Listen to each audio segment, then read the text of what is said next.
Hello and welcome back to the RCI TV Endurance Championship Round 2 of Season 2. Live here at Alton Park, the Pro and High Silver classes coming at you for the second straight week.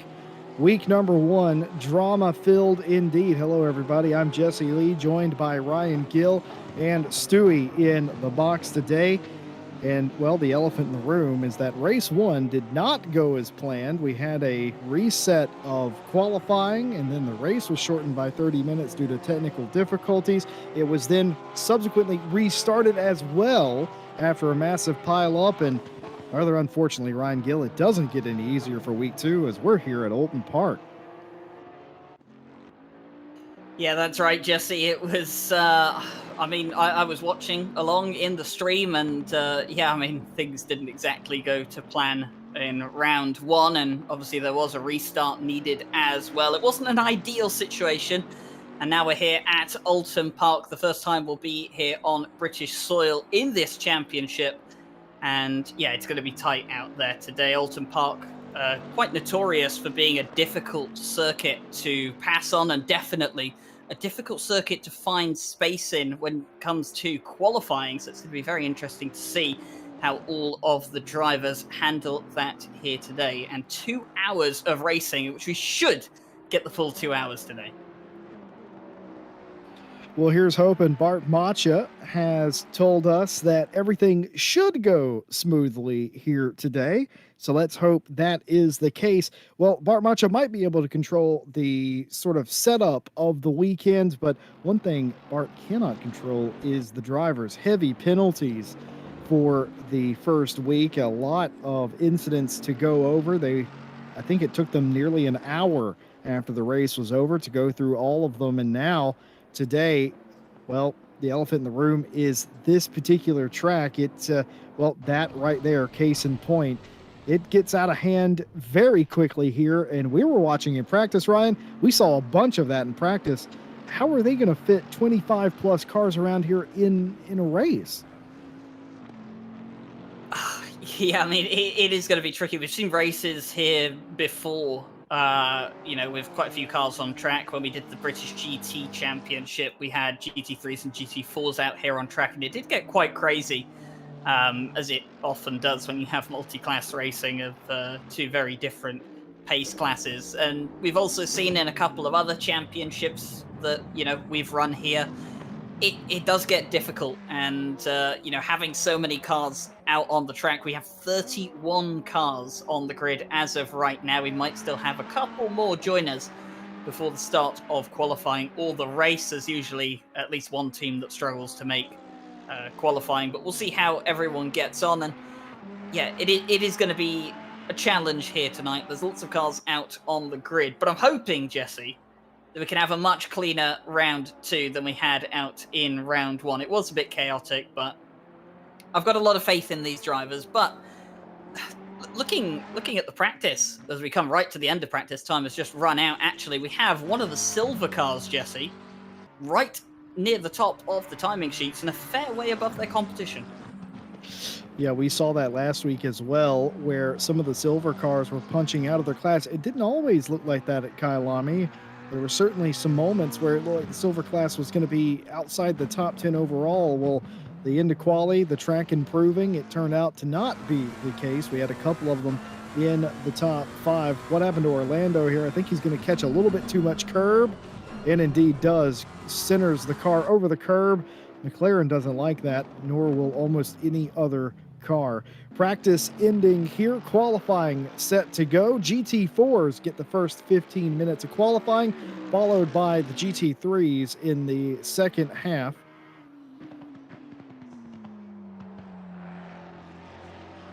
Excuse me, this is the wrong championships. What happens when you do multiple championships? It's all GT3 today. And excuse me, what I meant to say, what I should have said was that everybody kind of gets to go out there at the same time, as far as I'm aware. This is not the category where we have multi-class racing. Remembering a different championship, get my days mixed up. It is Friday after all. This is, of course, the Endurance Championship. as everybody exits the pit lane. 15 minutes of qualifying, not 30 as well, for 2 hours of racing upcoming. And, well, we were wondering just what was going to happen, and it is an absolute land rush out of pit lane.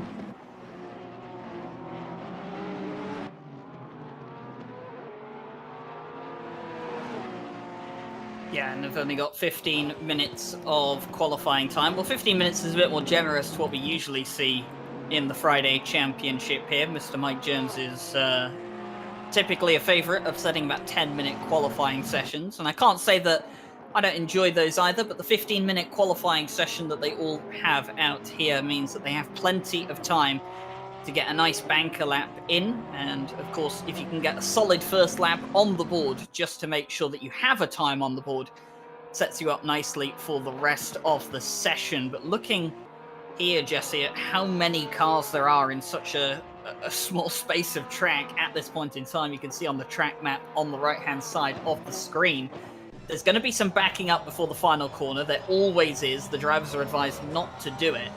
But we will start to see some of that, and that is going to hold up a few of the people. But one of the more intelligent cars out there, I would say, is the 404 car, which is driven by Bart Matcher this evening and Martin Lawrence. I kind of prefer their strategy. Let everyone go out first, and then just wait until there's a nice big piece of clear air and just take that for yourself.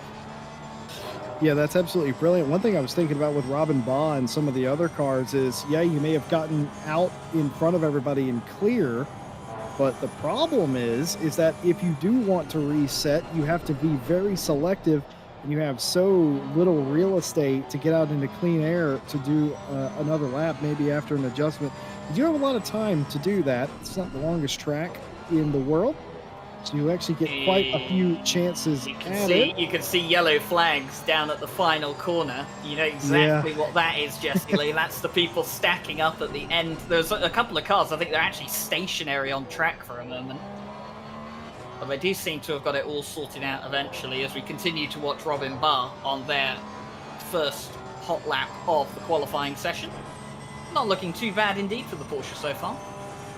Porsche looks planted, doesn't it? Not taking too many unnecessary risks here, I've seen, by Robin Baugh. Just trying to, like you said, get that banker lap in here real quick and not trying to go too far over the curves. Absolutely sort of nailing the apexes, but not trying to go over them, so to speak. Just trying to kiss them a little bit.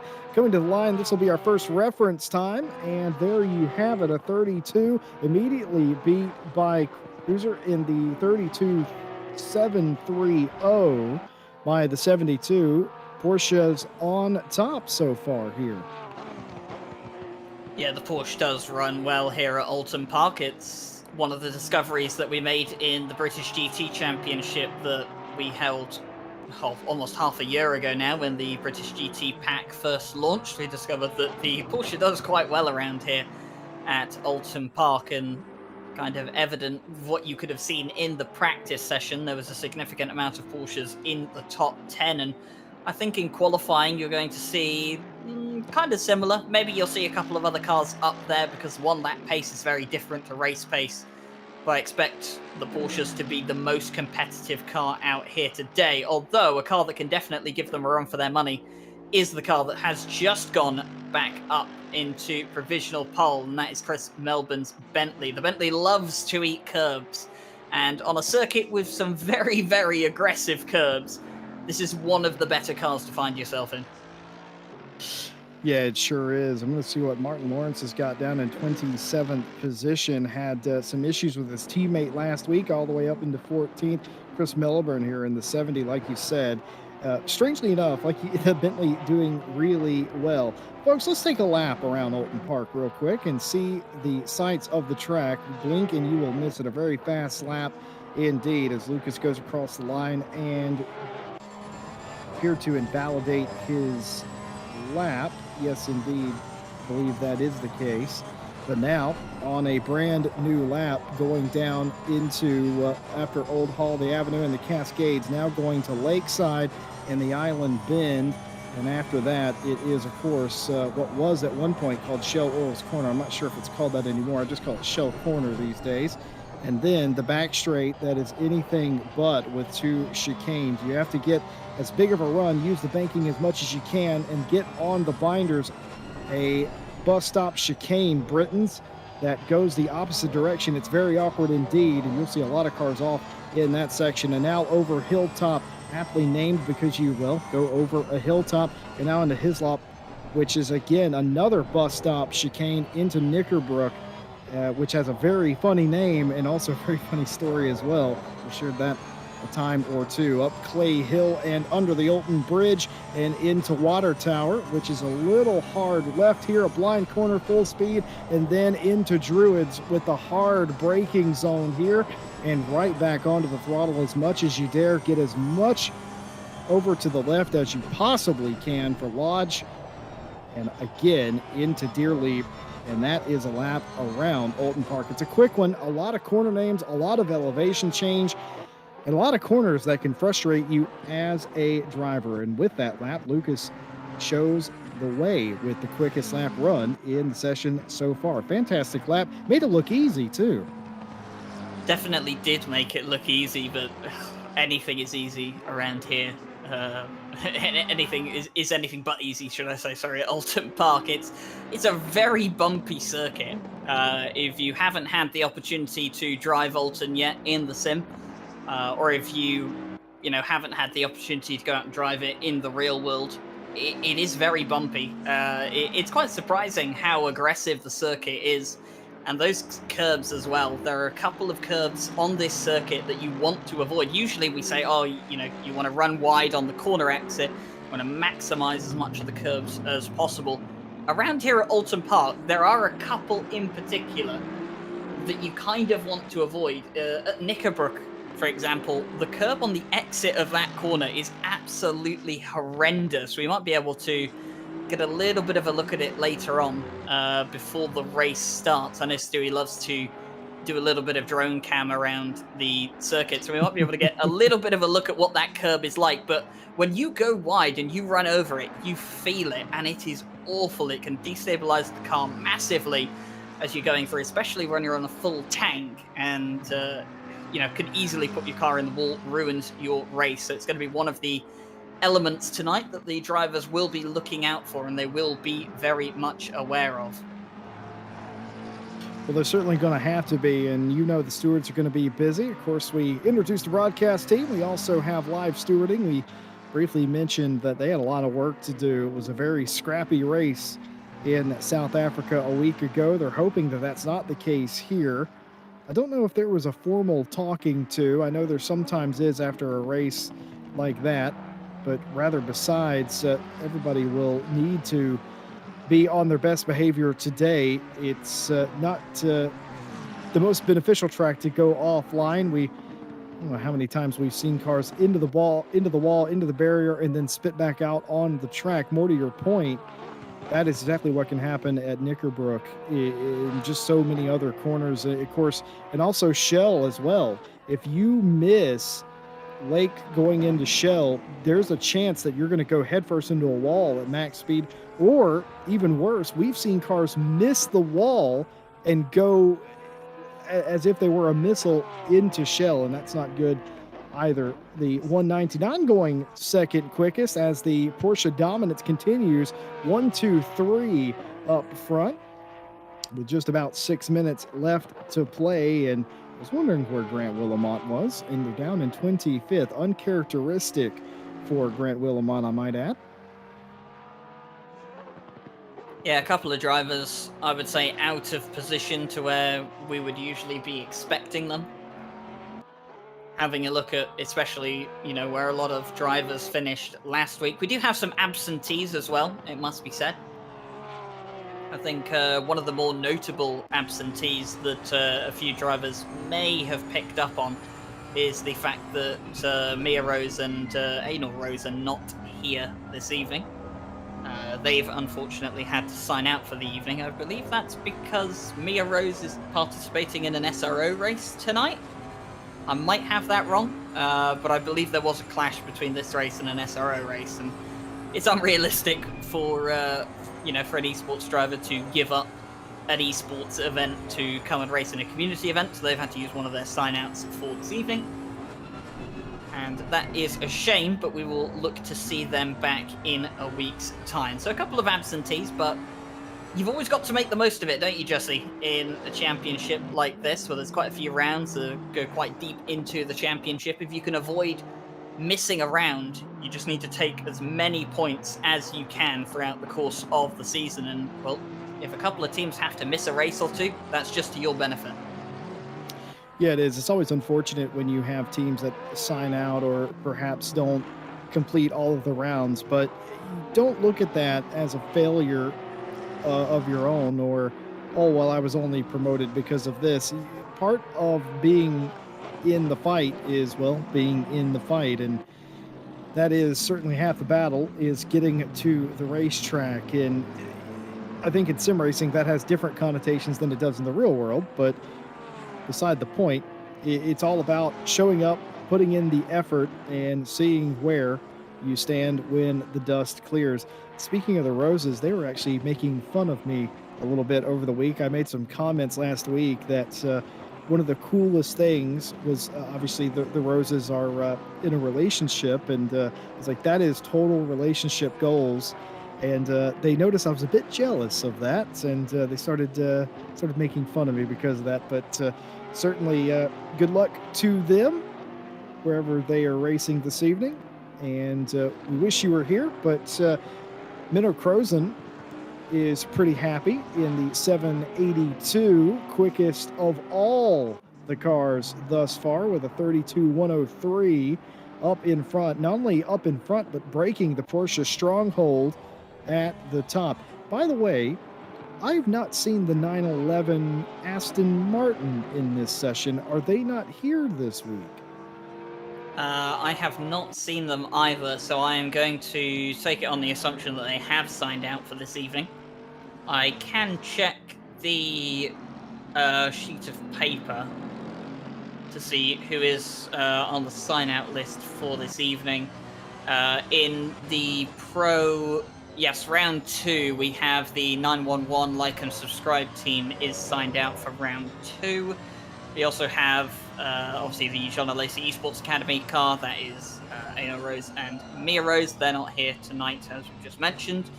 Another car that is not participating tonight is also the simhub.com.ua car of Alexander Borodai and Anton Vasilyev. That's the 111, so they're also absent tonight. So like I said, a few absentees.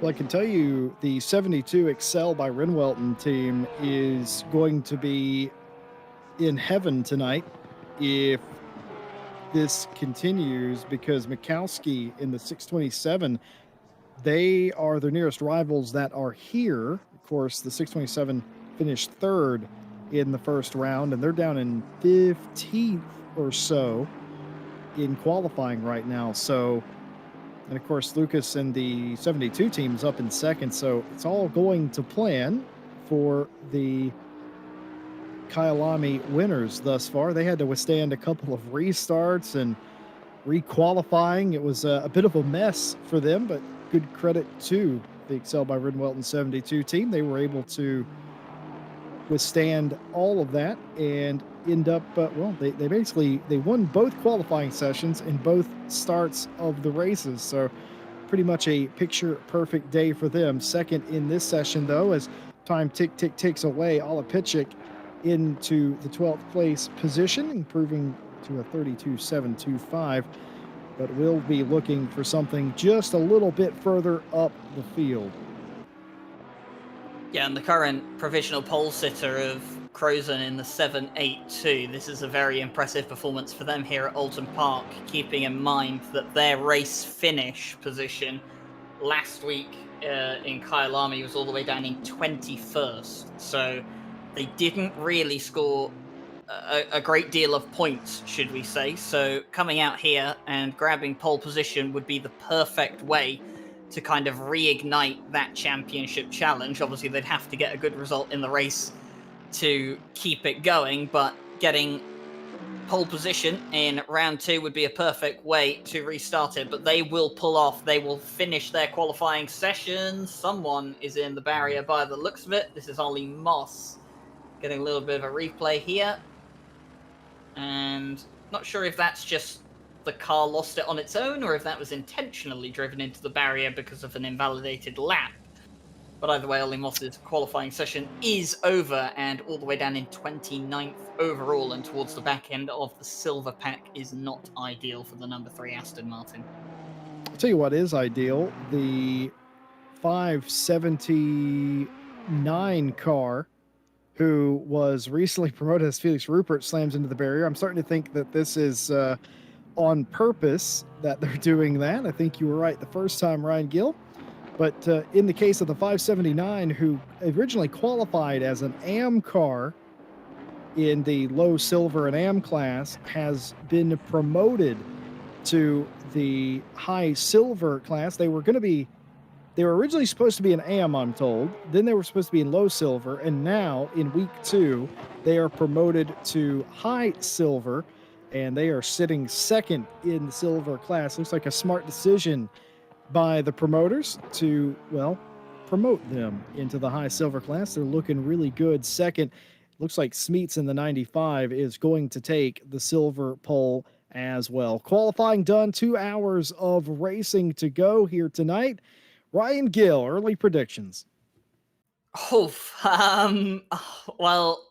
I mean, I don't want to.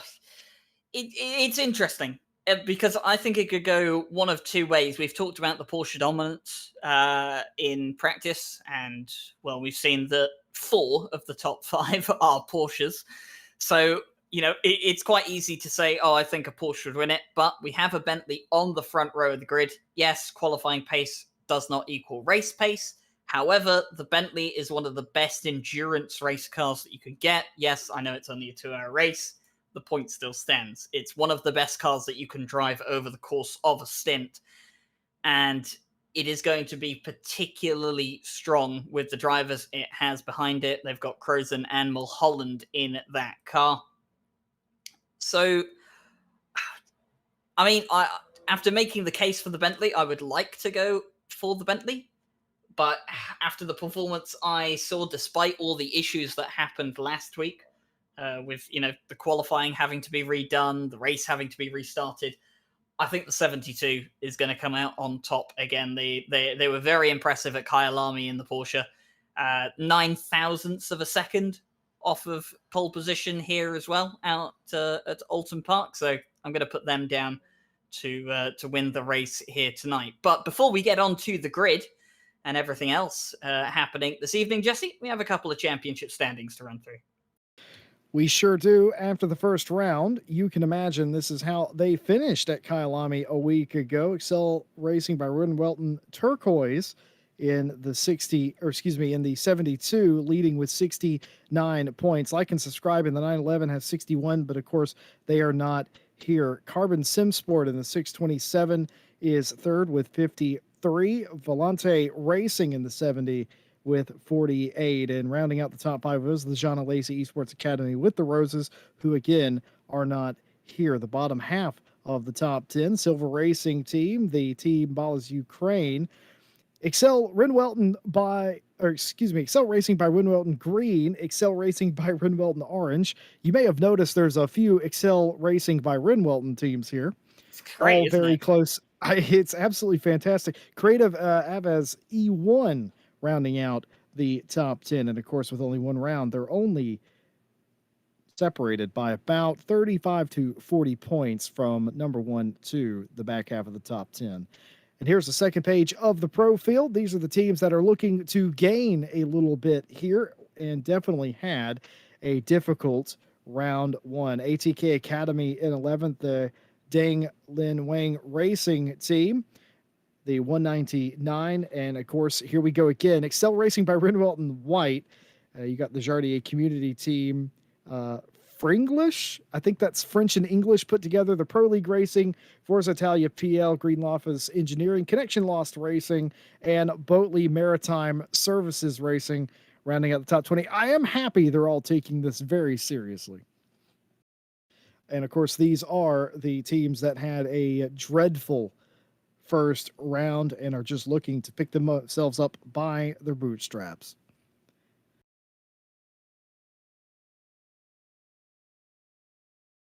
I'm actually being told the 199 in the pro category has been removed for a custom livery as well. And here is the silver, or should I say the high silver. The Squadra Corsa team in the 185, leading with 69 points. High Speed Ninjas in second. Turn 1 Pro-Am. Ghost Toblerone and AOSP rounding out the top five, all separated by one position in points, of course. Volante Racing Academy for the silver team. Turn 1 silver in seventh. Team Volmont by Prime Motorsport in eighth. And Team To Be Determined, guess they haven't determined their name yet. And also Turn 1 Honda Pro-Am, the top 10 in silver. The bottom half of the silver cars, the only one that's taken part is TSE Board Dads in the 166. Is that a team made up of only dads? I'd love to know that. And of course, Comp Racing and the 579 do not have points as they are a new addition to the top split. Well, you made your prediction. I'm going to make mine. I'm actually going to not make a prediction. I'm just going to sort of assume what's going to happen here. I think the Porsches are going to be pretty consistent throughout. I'm assuming they have done practice and they understand the balance of those Porsches. They can be a bit temperamental. I think you're right, Ryan Gill, with the Bentley being an absolute monster here. But I don't know if they will be able to overtake the Bentley. In the case of the Porsches, you see the entire front 2 or 3 rows is a Porsche Bentley lockout, and then you have the AMGs and some McLarens behind. One other thing to mention, folks, of course, is that there are teams here, a mandatory pit stop with a driver change. Maximum drive time is around 70 minutes. So at least 2 drivers for every team. Some drivers, of course, have more, but usually just a reserve driver. I don't suspect you'll see 3 drivers in this championship in one race, as that would mean an extra pit stop. Beyond that, what is the strategy? That's what we're going to be looking out for. Are some of these cars running light on fuel, adding some in the pit stop? Are some full on fuel, hoping to gain time in the pit stop? Do you take tires? Do you not take tires? Oh, dear. When do you pit? I think if you're in the middle of the field, you're going to want to pit as soon as possible. I think if you're up front, you're going to see exactly what you saw last week. You're going to wait to at least the halfway point. Well, that's sort of what we have. And also traffic. Traffic's going to be a big factor today, Ryan. I reckon whoever wins this race is going to be who navigates traffic the best.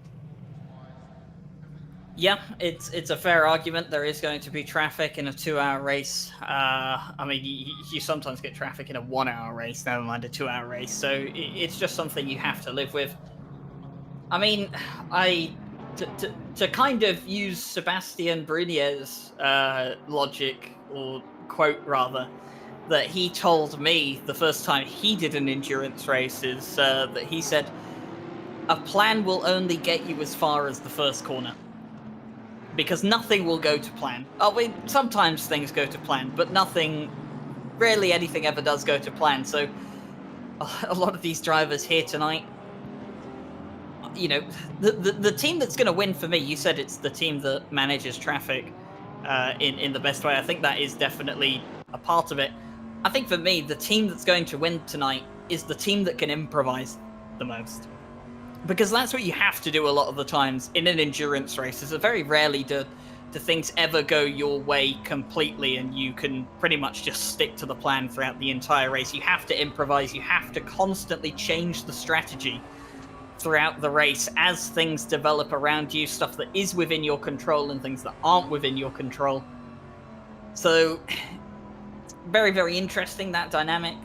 But yeah, traffic is going to play a big, big part. But what is going to play a big part is how you start the race. If you're facing the wrong way and maybe in the grass at turn 1, probably not going to have an ideal race scenario ahead of you. But anything is possible. We've seen people come from pit lane to winning in some of the endurance races that we have hosted. So as long as you keep it clean, anything is possible, no matter how far back you are starting in the field today.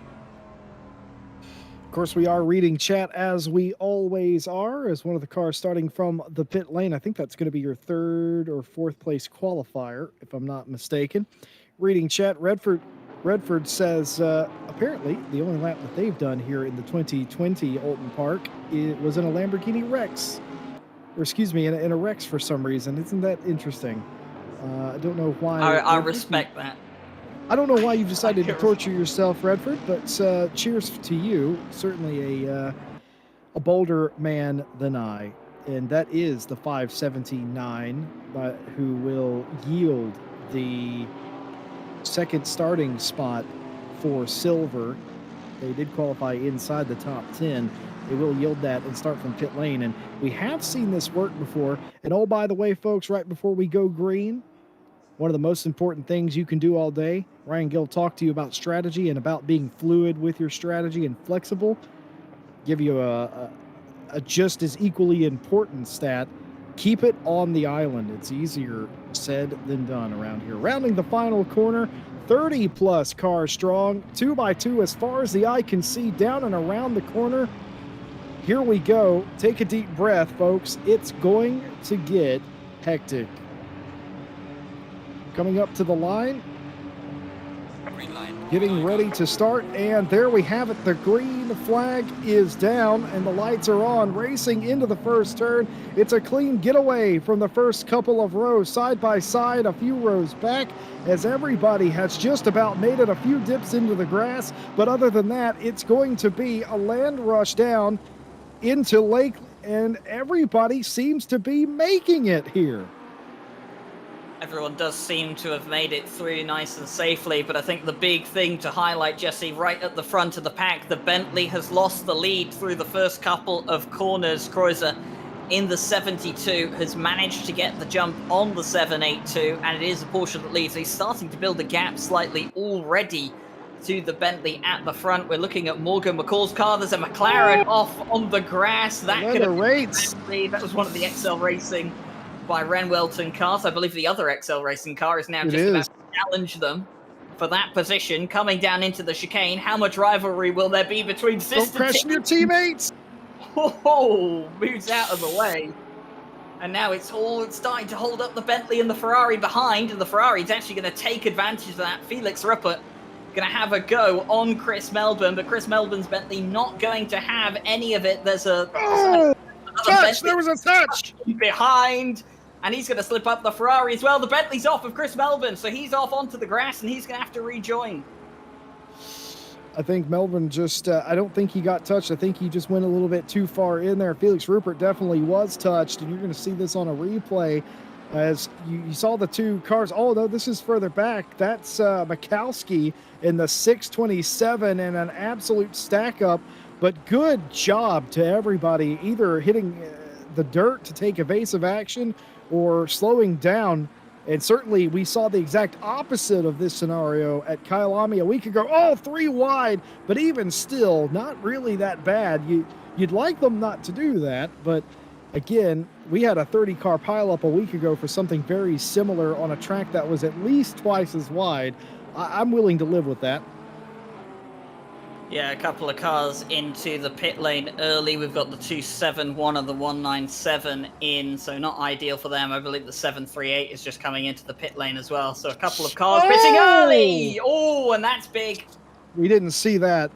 Ollie Moss was right in the middle of that. A couple of cars turned, and right you are, several cars straight away into the pit lane. There's no way, even on max fuel save, that you can make it to the end of this race from now. So this is a extra pit stop for them that will do them absolutely no good. But just a highlight, remember the 579 new to the high split tonight in high silver, making their debut after being in the lower split for race 1. They qualified second and they started from the pit lane. They're up to 23rd. That is pretty excellent if you ask me. What will Darren Mulholland do in the 782? Lucas in the 72 just got the better start on the outside, and into turn one, Ryan took the lead. We've seen that several times. The outside line here at Alton Park sometimes is better than having the pole. It certainly was in that case. But what has just happened here? Has something happened? We're looking at Orlando Rates, who's off the track, who's trying to find their way back on. But I think something's happened to the 72, Ryan. They've just disappeared from existence.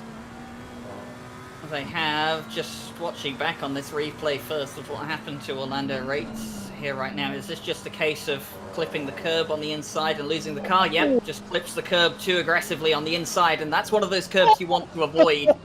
And that is it. I mean, if you're not impressed with how that car was kept straight, then I don't know what will impress you today, but my word. But that's what can happen if you clip some of those curbs that I told you the drivers will want to be avoiding. That's what can happen. It could have so easily ended wrong for them. Here is Morgan McCall, by the way. And is this a nice move into the chicane? That is a very nicely done move. Squeezed up against the grass, but made the most of it and used the outside line that turns into the inside line. And that was very nicely done from the ATK Academy car. Yeah, I was talking to some of the McCalls. They're actually really impressed. I always say about the McCalls is they're going to race you hard, and not taking no for an answer right there. But a brilliant move, a very tasty one indeed. Bart Macha, by the way, what happens to him? Oh no! That is not how you overtake into shell. No, it isn't. And just quickly to touch on what you said about earlier about where has the 72 car gone, I've just had word from Maximilian Wilmoth. It was a disconnect. They've suffered a race disconnect right at the start. And that car, it has rejoined, is back in the pit lane, but it is unfortunately all the way down in 28th place. And that is heartbreaking. It does happen sometimes. I believe it is Maximilian Wilmoth that will now be in the car, and they're going to try and recover whatever they can from the rest of this race, but it's definitely not gone their way. And I do feel for them because it's just one of those elements that is completely out of your hands. It's such a sickening feeling. I think it's happened to all of us. I think we can all commiserate with the 72. It's happened to me a great deal of times, and it makes it worse, Ryan, when you literally can't do anything. You can't even what if. What if I wouldn't have made that move? There is no what if. It's just one of those random things. It happens.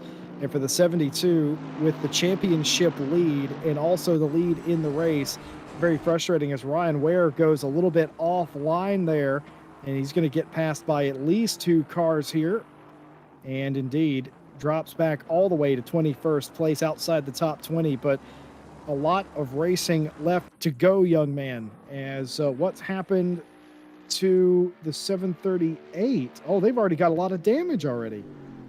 So the 738 were they were in. Oh dear. They were in on lap 1 actually to fix some damage, and it looks like that hasn't.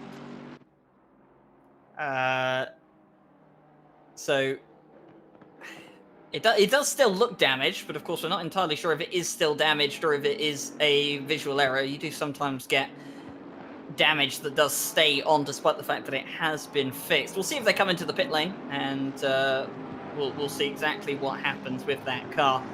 But not an ideal situation for them. They've had to come in. They've already done their driver swap, though, when they fixed the damage they had on the first lap. So they have got that driver swap out of the way, although they will have to swap drivers again later on in the race. But they're going to try and recover, I think, whatever they can. Back to Felix Ruppert in the 71 Ferrari, the highest placed Ferrari at the moment so far, the only one running in the top 10.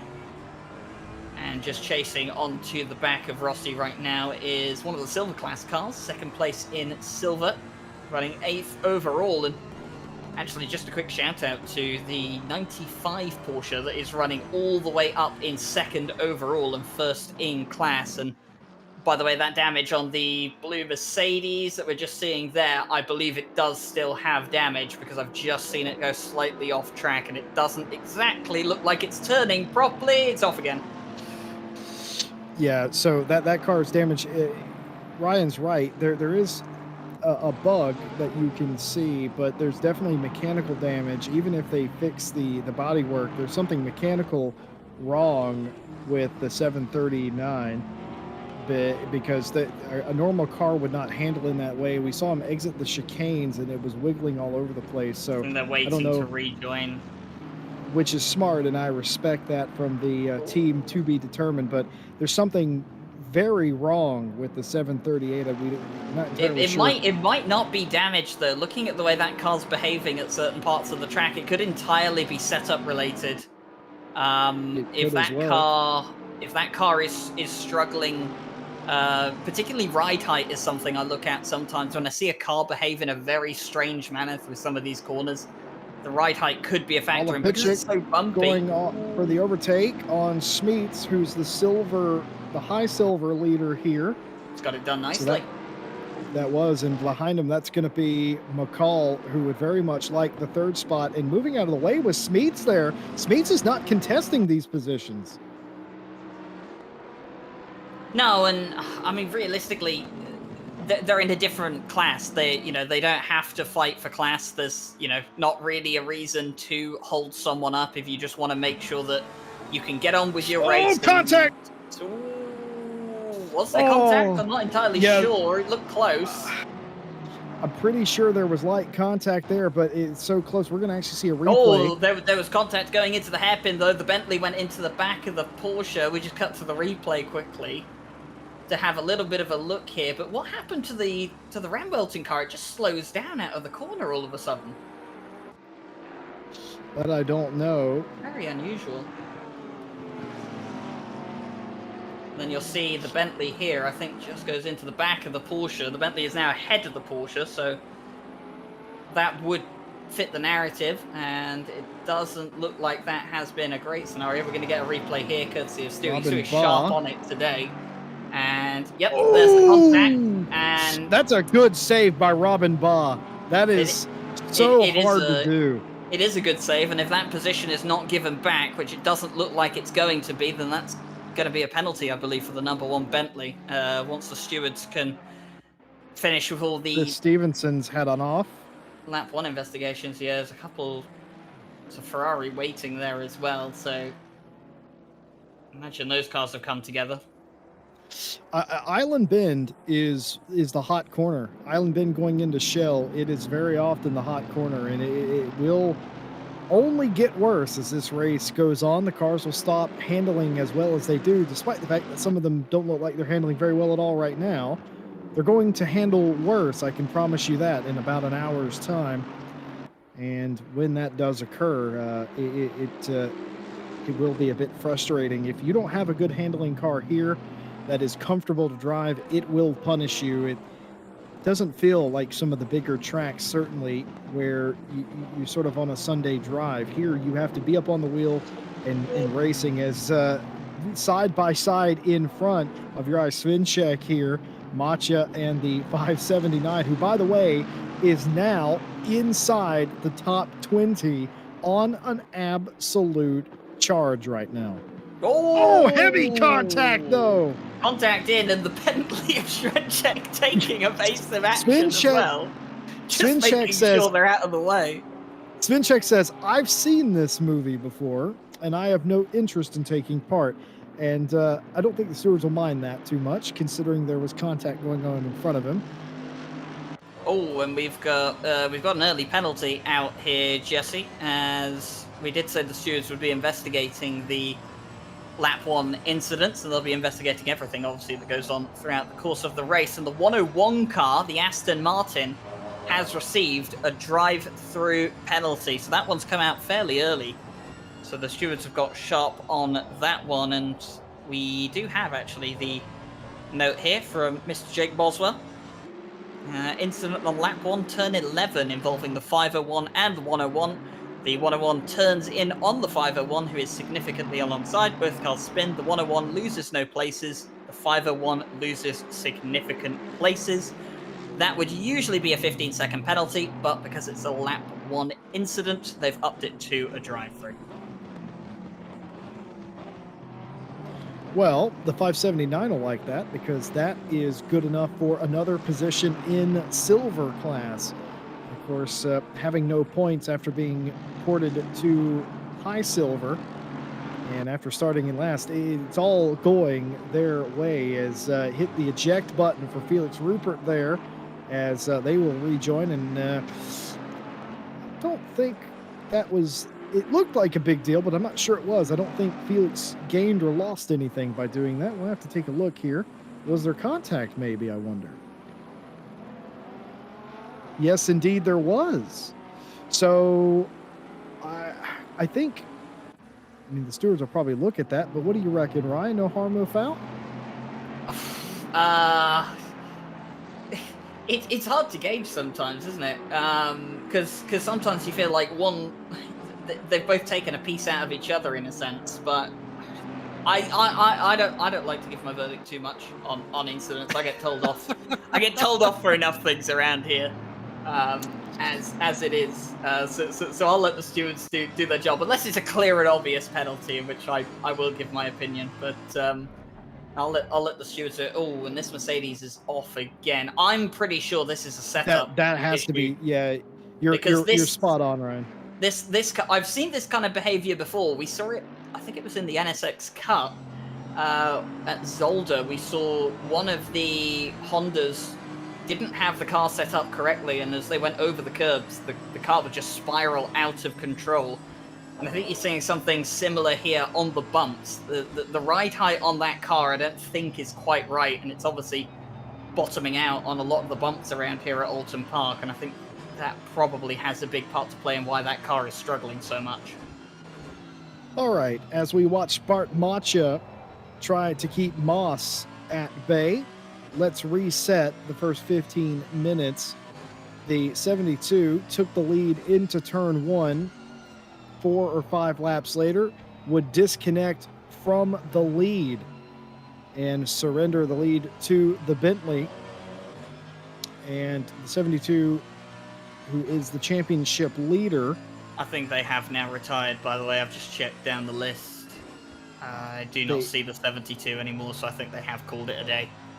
So Maximilian Wolmuth did get back into that car, into the 72, but like Ryan Gill just said, they have since retired that car. The garage door is down for Excel by Renwelton Turquoise. So that will be a huge blow to their championship effort. And I wonder... That's the leader! The leader! Darren Mulholland's off! Once again in Island! Was that self-inflicted, you have to assume? I would have to imagine so. It looks like the car is way too far behind. Yeah, it is. Lost it on entry. Oh, dear. Island claims another victim. Doesn't make it to the wall, though. Doesn't make it to the wall, but that will take them outside. Oh, they've had another one, I think. No, I think they've just had to wait a long time to rejoin. It's an awkward rejoin point, especially early in the race where everyone is still relatively close to each other. So I think they've had to wait, like we saw the Mercedes do earlier. And that has lost them a lot of places, down into 17th overall now. Well, here's the thing. I think Darren Mulholland heard that I was doing a race recap, and he said, let me just add another footnote for you. So that has dropped Darren Mulholland all the way to 17th place, out of the lead after crashing in Island all by themselves. Like I said, the further this race goes on, the more common that's going to be. But 2 leaders out in Island as scrapping behind them. Yeah, that's Moss and Svinchek. So that means Ala Pitchik is leading this race. So we don't have a Porsche leading the race. We did have a Porsche leading the race. We had the red Bentley, the 782 leading, and now we have a purple Bentley leading, with Morgan McCall in the 44 Mercedes in behind, and only about 0.7 of a second behind as well. And, I mean, Jesse, you and I know plenty about the McCall brothers. I mean, I've seen quite a bit of them in the Race Face series, the South African sim racing series in ACC. I know that you've seen plenty of them in some of the latest Friday championships. I don't think it's out of the realm of possibility to say that they're in for a very good chance of winning this race here tonight with the pace in that car. Oh, Jarzbowski the just 501. losing it in shell there. This is such an awkward place to rejoin the circuit, because especially if you're facing backwards, you've got to wait they're until doing there's it a right. gap. Yeah, they They're are. doing it right, Credit to their to them. We haven't really seen any terrible rejoins tonight, and credit to the drivers for that. I will highlight that every single time. I know we have some Forza Italia PL fans that are usually in chat, fans of the 501, and that's unfortunate, but all credit to them, and to credit to everyone else rejoining the track correctly. But back to the task at hand, Morgan McCall running down Pitchick for the lead of the race. I've said it before, I'll say it again. I often give the McCalls the highest form of praise that I can ever give a driver. They're damn frustrating to have to race against. And as a driver myself, I find that, I wear that with a badge of honor. If you don't want to race me, that is a compliment. And for Morgan McCall, they certainly know their way around the lead. It is a question of how they are going to play this. All over the back of Pitchick here, and lap traffic up in front. Do you force the move? Do you try and wait it out to see if Pitchick makes a mistake? What would you do? I mean, I'm always the safe player. I'll wait it out, and waiting it out, they may have done. We're looking at the replay here for Nicholas Keller. I'm watching the live feed just momentarily, though, as Morgan McCall's right on the back of Ollie Pitchick, but no overtaking chances for the number 44. And oh, there is the 271. Into Druids. Just, well, Nicholas Keller joins a long list of Formula One champions who's been off in Druids. It's difficult around here at Alton Park. It's hard to put into words for people that maybe haven't driven this circuit before, haven't raced this circuit. It is incredibly difficult to put into words how challenging it is to race around this circuit, even for an hour. An hour around here can feel like 2-3 hours around, other circuits like, say, Monza or Kyalami. It is so intense on you, and it is so difficult to drive because of the bumps, because of some of the curbs that are just absolutely terrible if you get on the wrong side of them, and we've seen plenty of that today. And just a couple of these teams, the car's just not really reacting well to those mistakes. And this is one of those old school tracks, Jesse, that it will punish mistakes pretty hard. It's like Brands Hatch. It's like Snetterton. It's like most of the small British circuits, really. It will punish mistakes. One thing I will give British and American tracks is they have been renovated in the name of safety over the years, and for good reason, but a lot of them never lost their character. Alton Park is one of those where it has had some added safety features, some extra guardrails, some sand pits, and some modifications, but it is still Alton Park, and it is still a track that punishes you.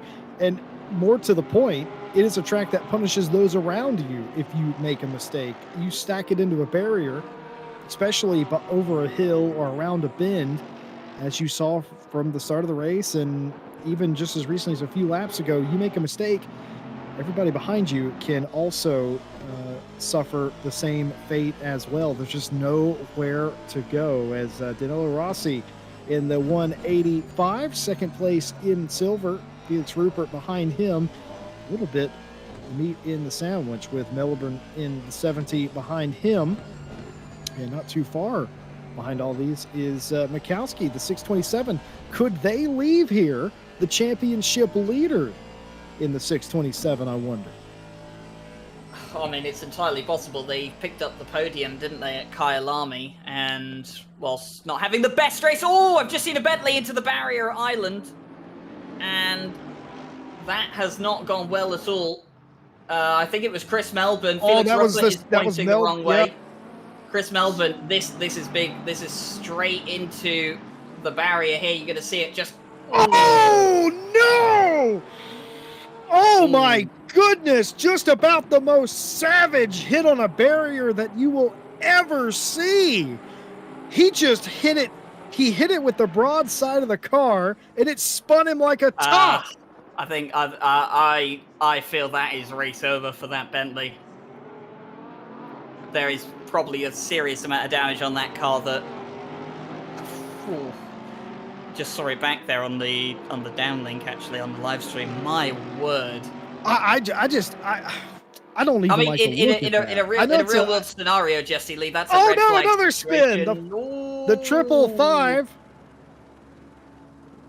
That's the Porsche off, and there was a Merc off as well, wasn't there? The 579, I believe, went off as well. We're going to get a replay right, you here. are. There's the Bentley just in front. Yeah, the Merc clips the Porsche and turns him around. I think the Porsche was trying to get into a spot that didn't fully exist. Was expecting a little professional courtesy, got none from the 579, and well, 2 into 1 doesn't go, as they say. But I'm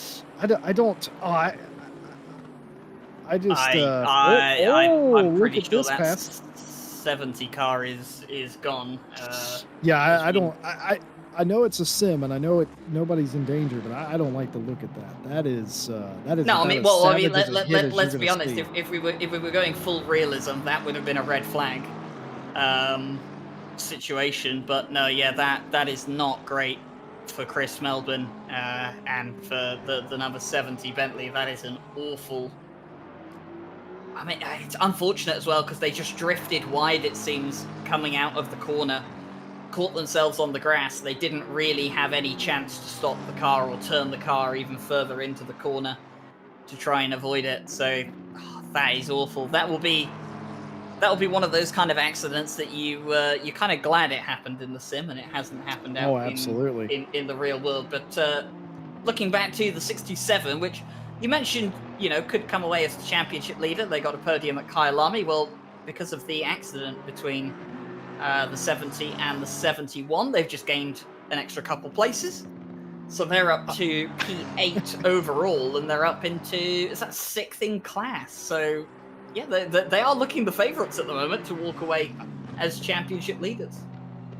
I'm laughing to myself because for Krzysztof Mikowski, he must be thinking, what luck. I don't know if whatever country he's from has a lottery, but I would invest, because keep in mind they qualified outside the top 10, perhaps outside the top 15, and it was looking like they were going to be the odd man out. Well, their nearest championship rival is Bart Macha, gets a little bit of contact there, and will rejoin after losing a position or two.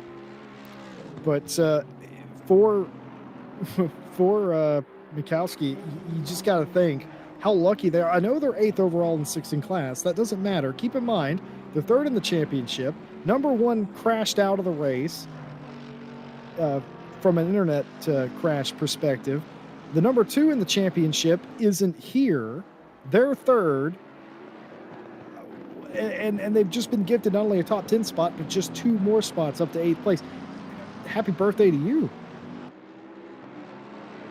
Yeah, it's all going their way at this stage, and as we look back towards the leaders, Morgan McCall continuing to hunt down Ollie Pitchett.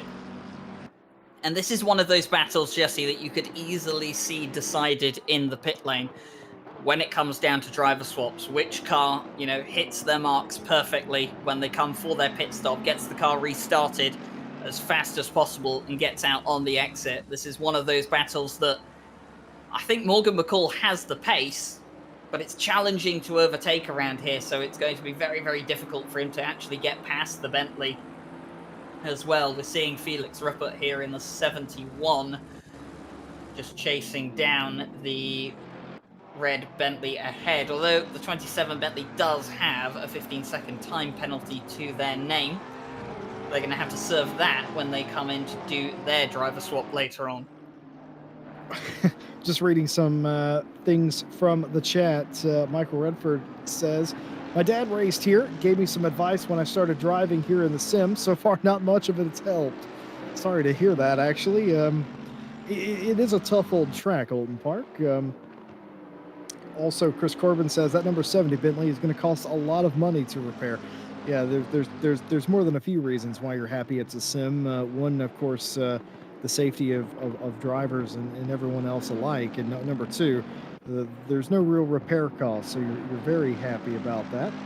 And Concur says Christmas came early for Mikowski, and I definitely agree with that. Christmas, birthday, all rolled into one so far. For him, for him and that team, that 627 team, it's all about just keeping it on the road now. I mean, the same thing that happened to the 70 could happen to them. The same thing that happened to the 70 could happen to them as well. They've got to be aware of that and sort of almost play it defensively.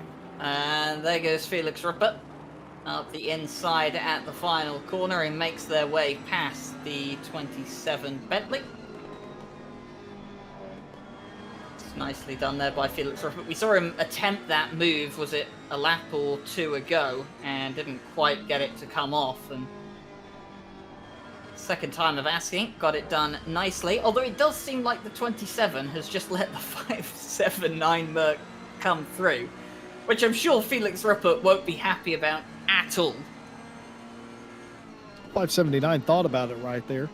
Thought about stuffing it up the outside rather, but reckoned Island wasn't the correct place to try that, and then backs off. This is the splitter cam of the 579 looking at Felix Rupert in the 71.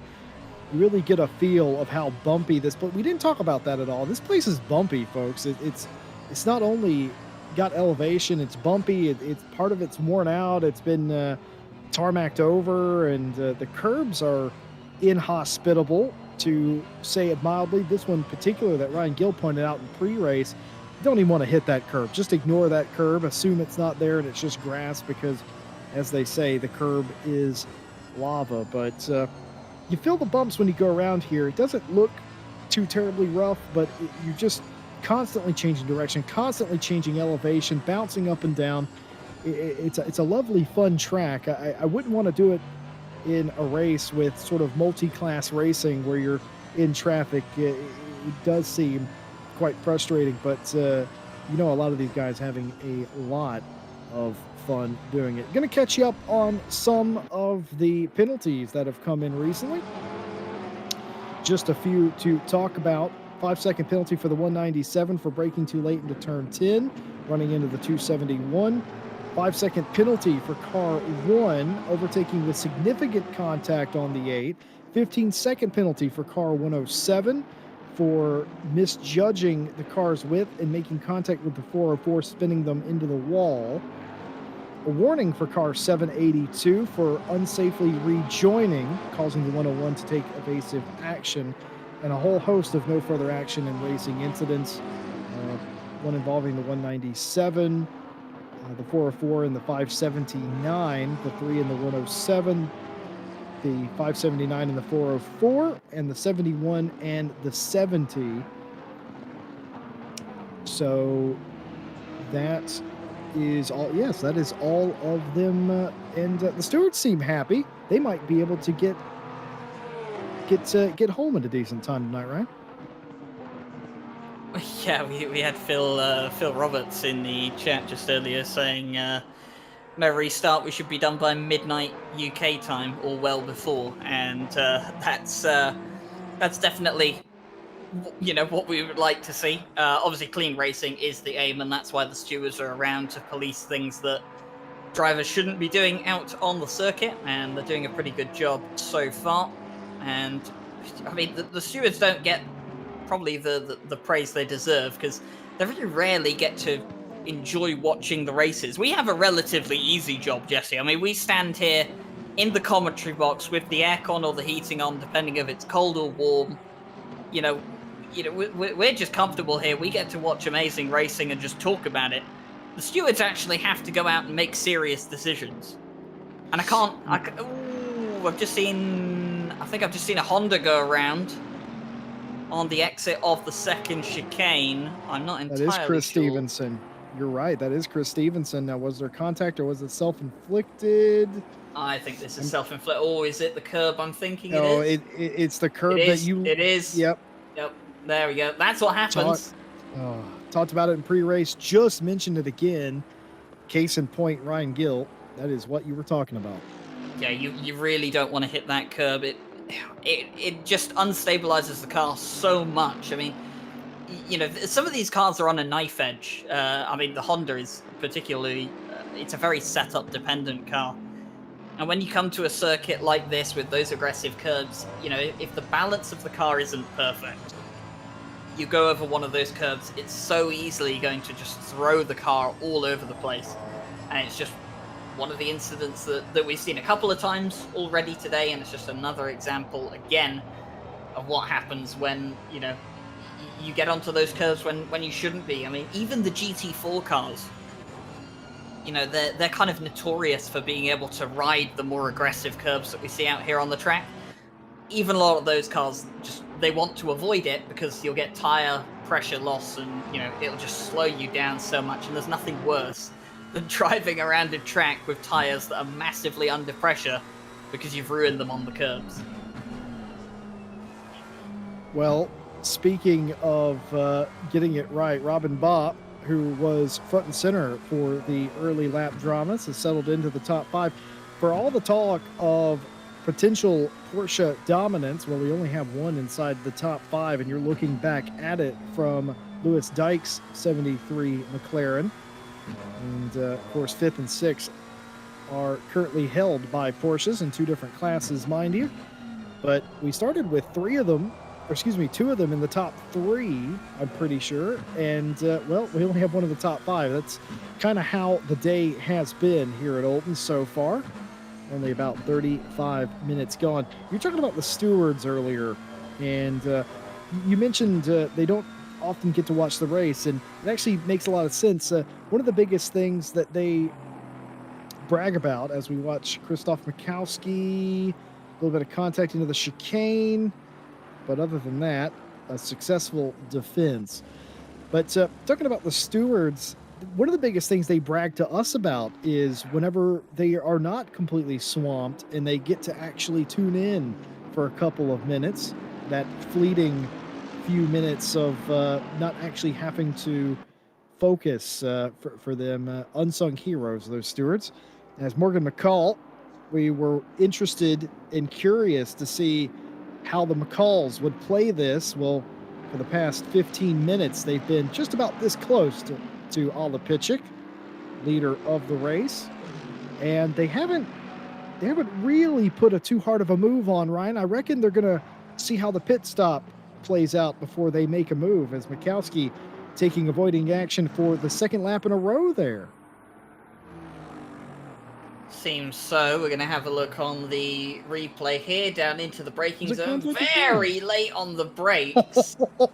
And yeah, you can't take that place. That's going to have to be given back, and is given back. And it's just way too late on the brakes there by the McLaren, but correctly given the place back. We've seen a couple of drivers, especially in recent races, I've seen a couple of reports like that where someone has outbraked themselves. They've gone across the grass and they've just kept the position. Oh, slight bit of contact there. Just gets a bit tight in that part of the circuit, I think. I don't think there was anything in that, but yeah, good to see the position given back, because that is something I've been observing recently from certain drivers. It's just they miss a corner, they cut it, they gain a position, they think, oh well, you know, whatever, I'll just keep going, and Stewart's not really gonna just let that fly. Reading chat, Neil Stevenson says, I raced here back in the 80s, and Chris from the 102 car asked for advice. Just don't end up on 2 wheels was the advice, apparently, from Neil Stevenson. That's good advice. I'd take that advice to the bank every day. You stirred up conversation of the Honda, and that reminded me of the story.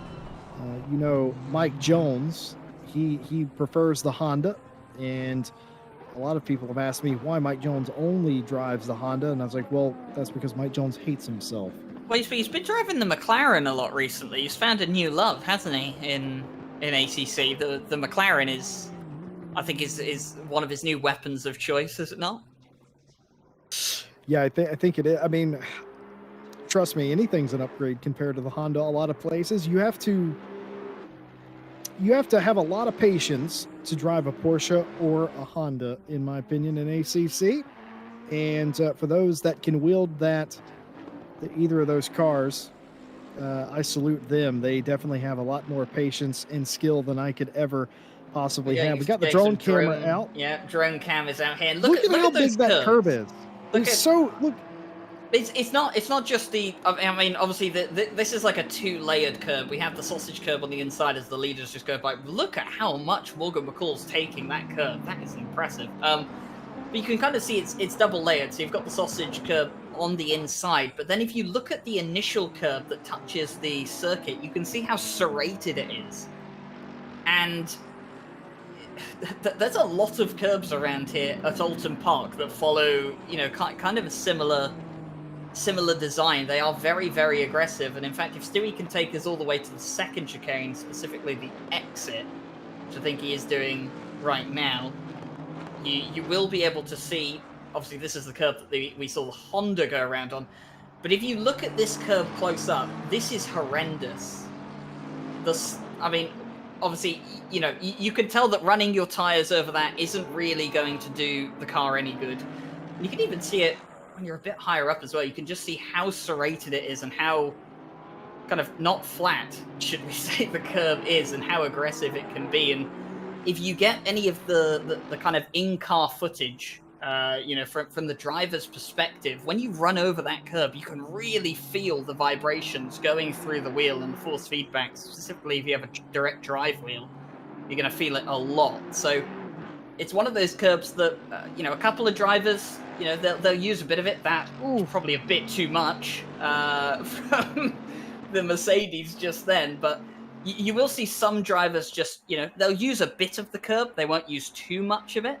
And then there's other drivers that just avoid it entirely. And I think that is most of the drivers on the grid. They just avoid it entirely. And we're going to see Bart Matcher here in the 404. Is this the Mercedes we saw? It was, yeah. Take the curb. And you're going to see here what happens when you take this curb and how wrong it all gets. Just bouncy. Actually quite reserved on that occasion. It wasn't as bad as I was expecting. For whatever reason, the Mercedes around here can take a bit more curb than most of the other cars, and you'll notice that that's consistent throughout all of the Mercedes, that they're a bit more aggressive. And I think a lot of other cars, if they would have done what Bart did there, that would have ended up with them facing the wrong direction. But was able to come out on the other end. But you saw just how much that car was bouncing up in the air.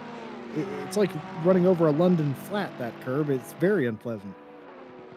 Yeah, it was actually not that bad from Bart Matcher's perspective on that occasion. Maybe got a bit lucky. If you dip a tire onto the grass, it can end really badly, because then you've got the middle of the car, essentially the under tray of the car, directly bottoming out on the curb, and that's when you really do get problems. So I think Bart Matcher just got away with that one. But we saw the Honda earlier, definitely didn't get away with it. And there will be other drivers here today. We've got an hour and 18 and a half minutes left. There's going to be at least one more person out there today that suffers unexpected consequences for taking that curve. But we are getting closer to the, well, not really pit window, but we are getting close to when the pit stops will start to come out. And the battle at the front is still as close as it has been at any point throughout this race, just half a second between the Bentley and the Mercedes, Jesse, and I'm pretty sure this is going to come down to the pit stops. I mentioned it earlier, but looking at it now, looking how consistent both of these drivers have been, even when they've had to get through traffic, it looks like it's going to be one of those races settled on a pit stop. Yeah, what the McCalls would like to do is just pass the 141 in pit lane and not have to worry about it. I feel like the 44 has a little bit more pace, perhaps, or is pushing a little harder, and they may do, as Robin Bott trying to get around Dykes in the 73, goes to the inside and then the outside, looking for any sort of way around him as we ride on the splitter. Just see how sideways the 73 gets. This is going to end up being the outside, and they will go line astern. But intent there by Robin Baugh, the Danglin Wang Racing team. May still, if they are feeling a bit adventurous, they might still have a shot backs out of it there. Thinks better of it. Cooler heads prevailing today. So that's a nice change of pace from a week ago. But back to the McCalls, that's what they're banking on at this point. They have had opportunities to try and pass the 141. It would have been a bit dangerous, but they've not taken those opportunities. And that tells me we're going to see if we can't pass them in the pit lane, which leads me to believe that there's the 44 has an interesting strategy that they are going to play. So pay attention to when the stops happen. I suspect in the next 16 minutes as Geisler in the 837 goes off, but doesn't hit anything. We'll be able to rejoin here. Gap. Nice and safe rejoin. There wasn't anyone in that part of the circuit as well, so that was nicely done. Hopefully they didn't lose too much time. Going back to what you said about quite a few drivers playing it safe, it feels quite unusual because my first impression of Morgan McCall when I first saw him drive over at the Raceface Championship, I believe it was on Tuesdays. My first impression of him was he is kind of similar to Killian Ryeminen. You know, it's as door-to-door as it gets. You know, elbows get out, little bit of contact is all good. Maybe there's a few cheeky moves here and there. And that's kind of been, that was my initial impression of Morgan McCall, and that's kind of been my impression of Morgan McCall for quite a while. But in recent championships that I've seen, particularly the Friday championships the McCalls have been competing in, I think we've seen a bit of a different side to Morgan McCall and Junior McCall. Maybe, you know, just a bit more maturity from both of them to kind of play it safe in situations where they don't need to get aggressive. They don't need to get their elbows out. I mean, there's an hour and 15 minutes of this race left.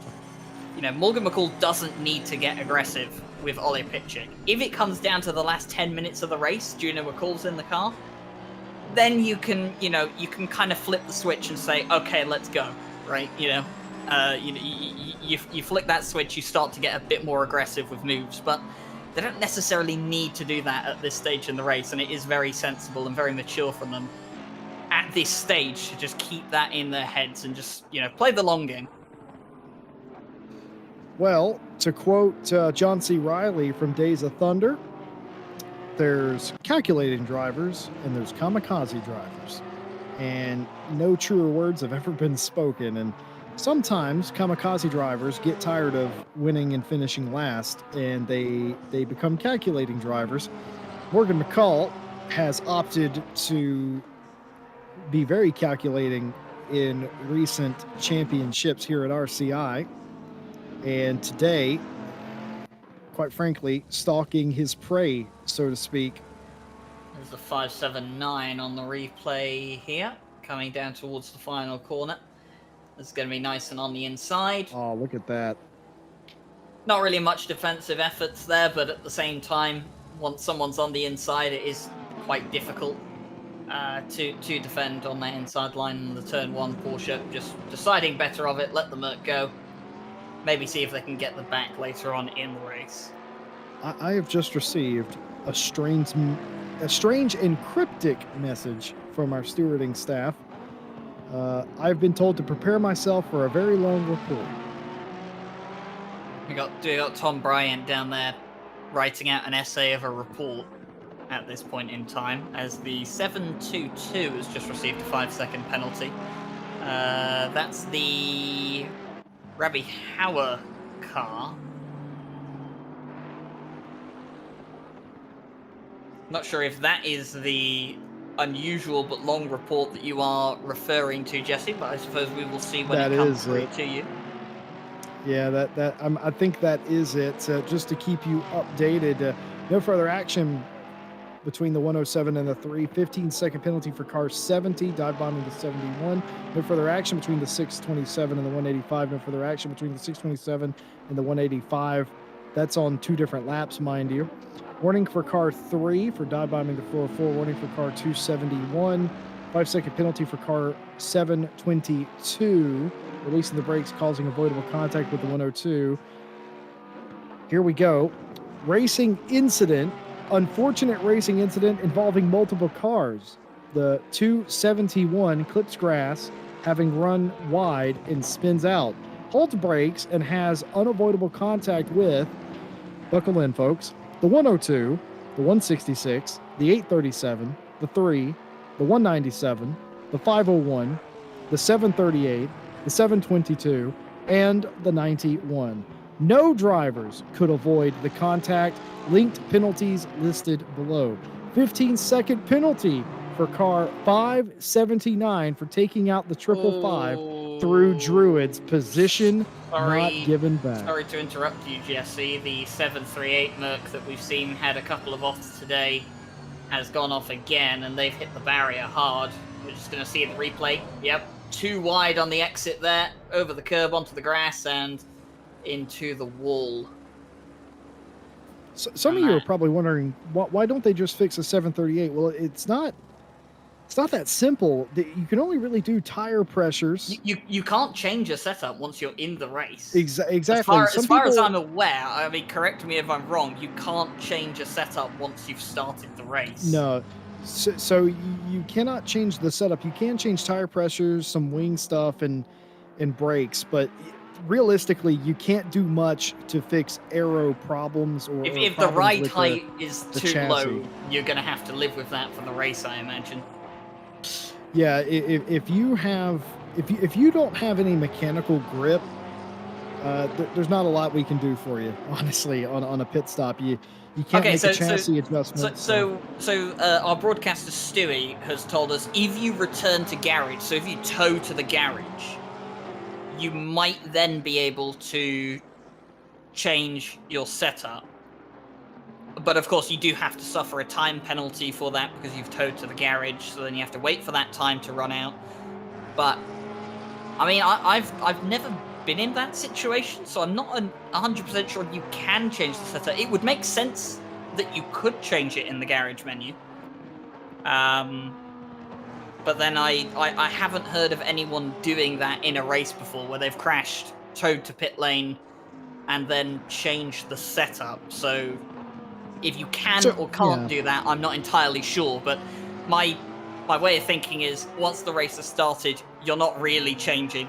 There's not really much you can do to the setup without massively hindering yourself. Although maybe given the situation the 738 is in right now, it would be beneficial. Yeah, might not be a terrible idea to tow and see if you can change the ride height.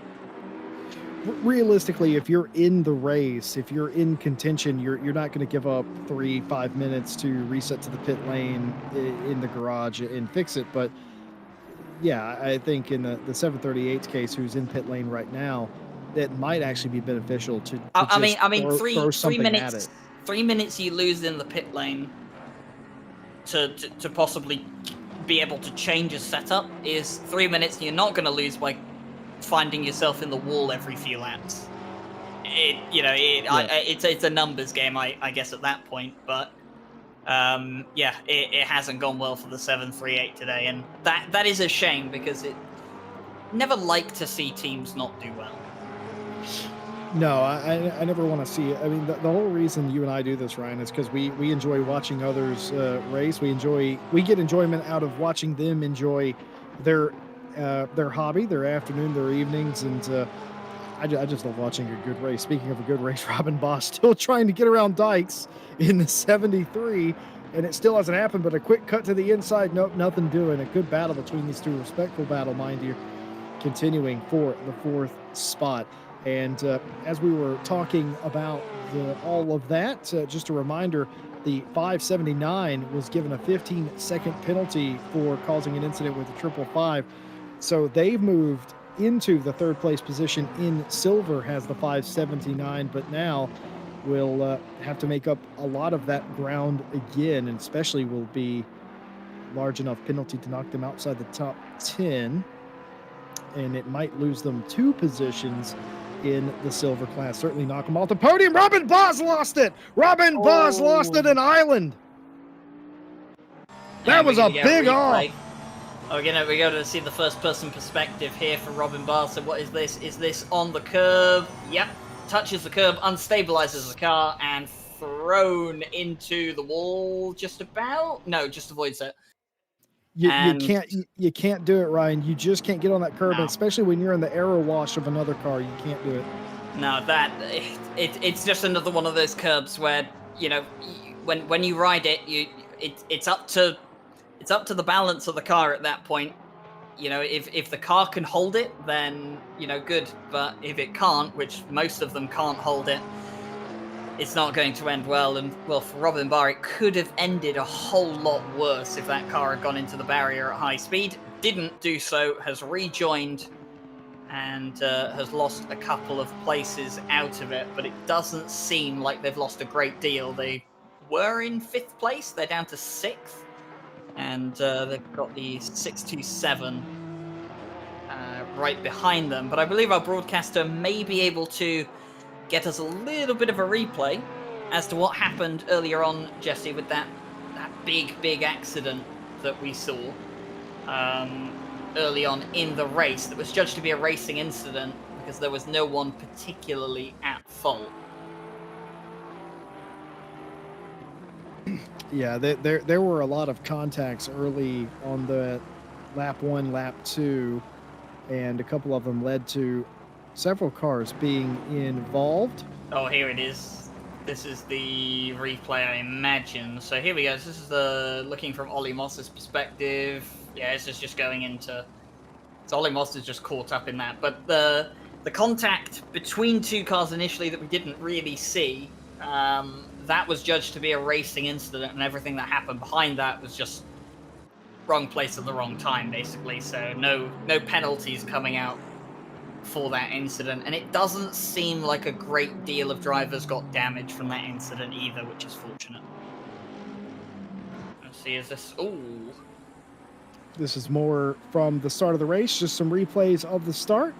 For those of you that have joined us late, this was lap 1, everyone fighting for position. We had a couple of incidents involving multiple cars. The most recent one, they finally ruled on that one after taking due time to deliberate and determined that, racing incident, there's not a whole lot anyone could have done.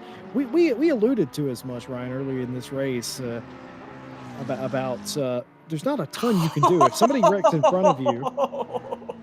I'm sorry, Jesse. I just saw Robin Barr come into the pit lane.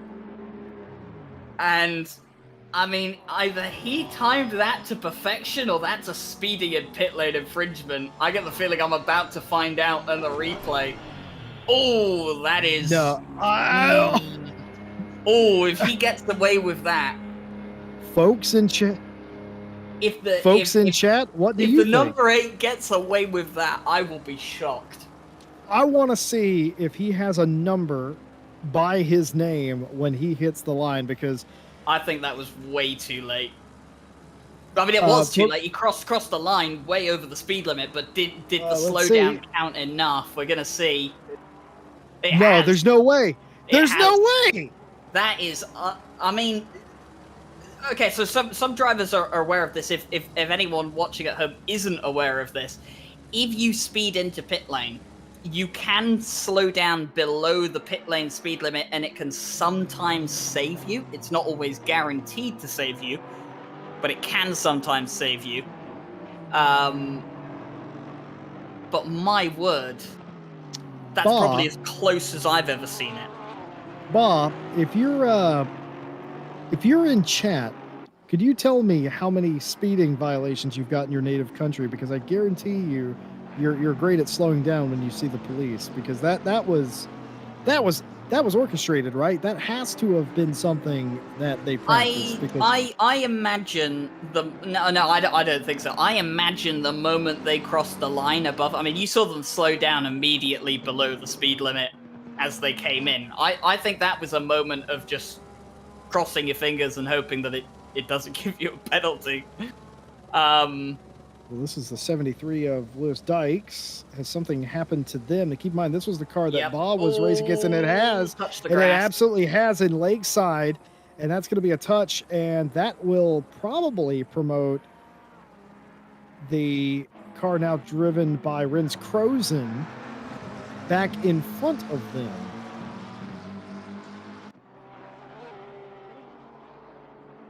Well, Lewis Dykes recovering from that little spin, and, well, I mean,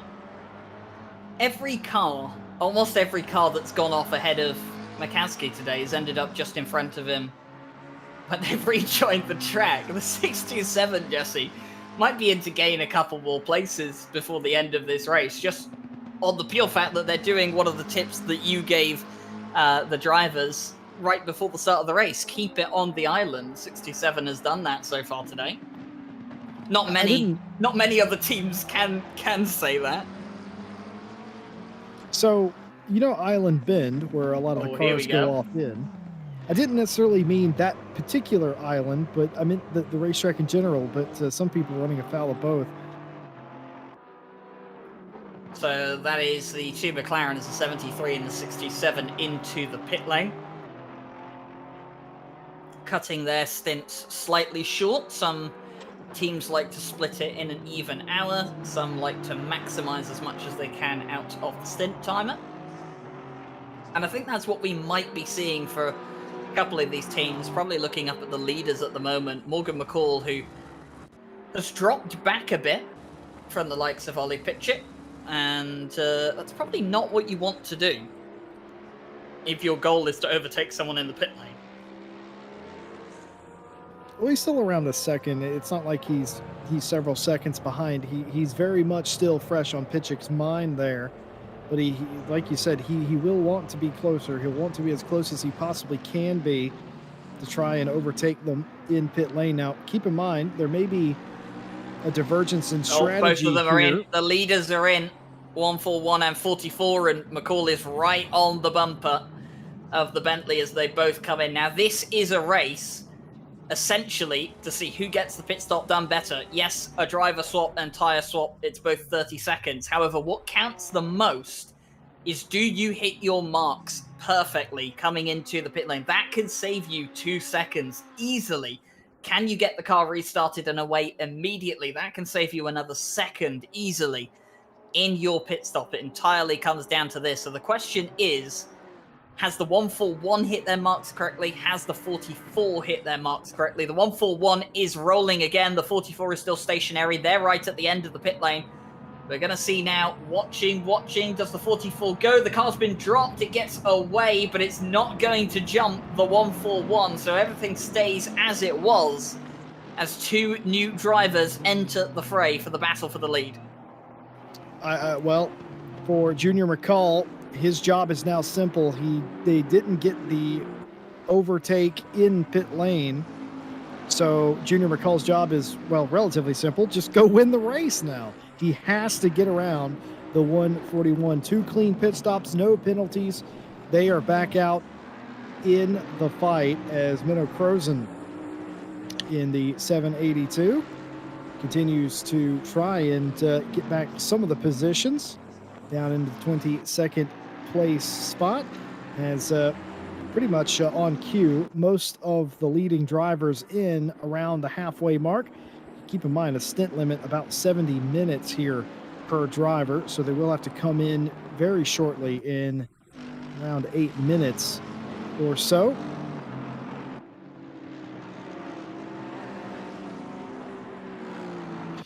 Being told that the 627 went off in turn 3 on their out lap and ran wide into turn 11 as well. Oh, that's 738 off again. Going through the corner.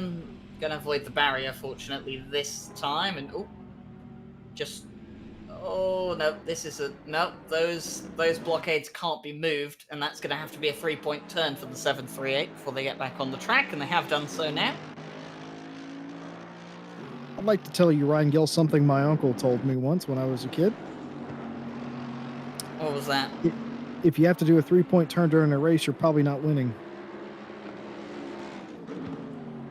Probably not. But I would also like to raise the point that it's entirely possible to do a 3-point turn and still be winning. Yeah, I suppose so. If you have ever done a 3-point turn and won a competitive sim race, please do send me that footage in my inbox here at Racing Club International. I'd love to see that. That'd be a definite highlight to see something like that. Does doing a I mean, 3-point turn to cross the line count? do you know what I've done to rub it in people's faces in certain Simcade Is titles? this is oh okay? I was going to say, is this more talk about your iRacing adventures and how you No, no, no, absolutely bully new people into iRacing? no. But I have crossed the line backwards in Skippies and Miatas just for fun. But that's what I was gonna say. When I'm winning in certain Simcade games, I like to cross the line backwards, especially in Forza, where it goes to that sort of picture thing that takes you out of the racetrack where you're crossing the line. It's really funny to see your car going backwards across the line. It's very funny stuff. Luke Stokes in the 166 giving up a place there. Giving up the place to one of the cars further up the field. That was the 185, I believe. Aston Martin. At least I believe it was the 185. Well, I'm struggling to find that on my timing sheet right now, but Luke Stokes down in 21st at this stage. They're in the silver class though, so 21st overall, but that doesn't really mean too much. Trying to get by as well as they can, and I believe they've got Crozen ahead of them, but they're in the pro class, so the next car that they're looking at is Steve Donald in the number 3, who was showing the car with Ollie Moss earlier on, who we saw caught up in a couple of incidents. Just like to take this time to thank all of our partners: Race Department, AK Informatica, Driver 61 Fanatec, and Sim Racing GP. Get a discount off your driver coaching by using our discount code at Driver 61. More information in the description. A big shout out to all of you that come to not only this race but every race, hang out with us. You make it interesting for us in chat. So big thank you to all of you for watching or listening. And wherever you are in the world, we hope that you are having a great Friday evening and are going to have a great weekend as well. And of course, I invite you to come hang out with me and Mr. Ryan Mawson tomorrow night for Night Owl Season 6 on deck. That starts tomorrow night.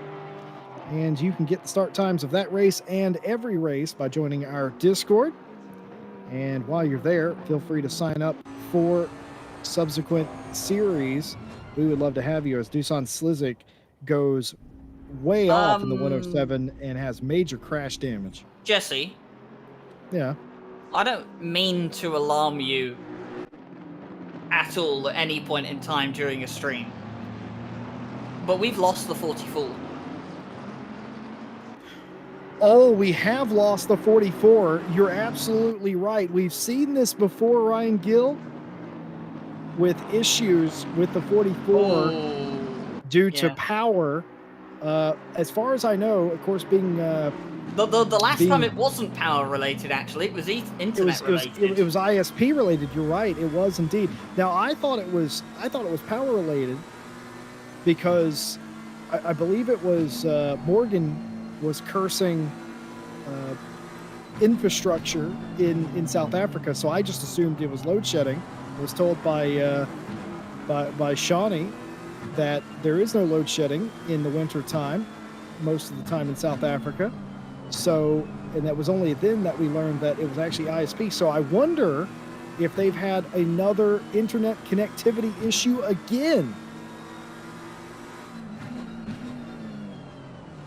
Yeah, that's that is really, really unfortunate, because it is hard. Like I said, this disconnects. That is horrible. We saw the 72 disconnect. What was it, on about lap 3 in the race?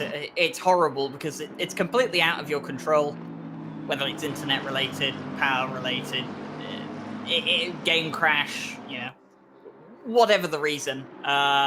It's never nice. I mean, we haven't got the official word yet as to what it is. I believe if McCall manager Rob is in the chat, they will let us know as soon as they can. Although I imagine if it's power or internet related, they may not be able to do something about informing us right now. So we'll have to wait and see. But that is a massive shame. The team running in second, in contention for a win, very much like the 72 earlier on.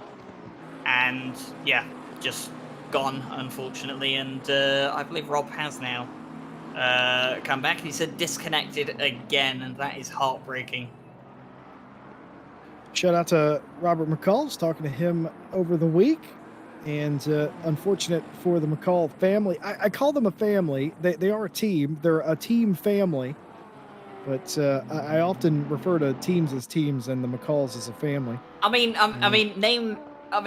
you talked about the Roses giving you a bit of tongue in cheek about the fact that they're in a relationship. I'm and they very, drive together. I'm very jealous. Yeah, Yeah. I would love to. But again, how cool is it to be in a team with your brother, and then your dad is the manager? I mean, okay. Some people probably hate their siblings and probably wouldn't like that at all. But the just for the 579. Just 1 second, Ryan Gill. 579. Yep. They had some issue before that, Ryan, because they were very slow on the front straight here, and they were offline, and and struggling to get it in the right direction. Well, they went to the pit lane as well. That's dear. very dangerous there. No. And they went to the pit lane, so the 579 in the pit lane. Oh dear. And that will end their good run here on their debut in high silver, and contact between Matt Kitch and Dasani in the 720. No, that's not. That's a lap car. No, that is one of the other Bentleys. It's Slezak. That's in the Dusan 107. Slezak. Yeah, it's the 107 car. Stewart's gonna have to look into that. And no, that's not exactly what we want to see either. The stewards don't look kindly upon incidents with cars on different laps, so that's going to be something the stewards will have a good look into. Robert McCall, by the way, has just said getting their new ISP at the end of September, so that tells us that it's an internet issue again, Jesse Lee, which on one hand, I'm glad it's not a load shedding issue, because with South African drivers, that is often the first thing I turn to when a car disappears off the grid. But I suppose you can't win in some situations. If it's not load shedding, it's the internet, and it's just horrible, unfortunately. And I hope they do get it fixed as soon as possible, so we can see the McCalls back out here racing again. Yeah, you hate that for them. They've had several just in RCI. I can't imagine what it's been like elsewhere, but just in RCI, they've had several good finishes taken away from them of no fault of their own. And tonight, it's going to be a hard pill to swallow. Folks, if you just joined us, you have missed a lot. It's been a strictly by the numbers and no shenanigans race at Alton Park. And if you there goes the push. Brian Scheckerman, who was in our chat earlier, getting it wrong into Island and beaching it on the curb. That curb right there is big as well. Keep in mind, that is a highly banked turn.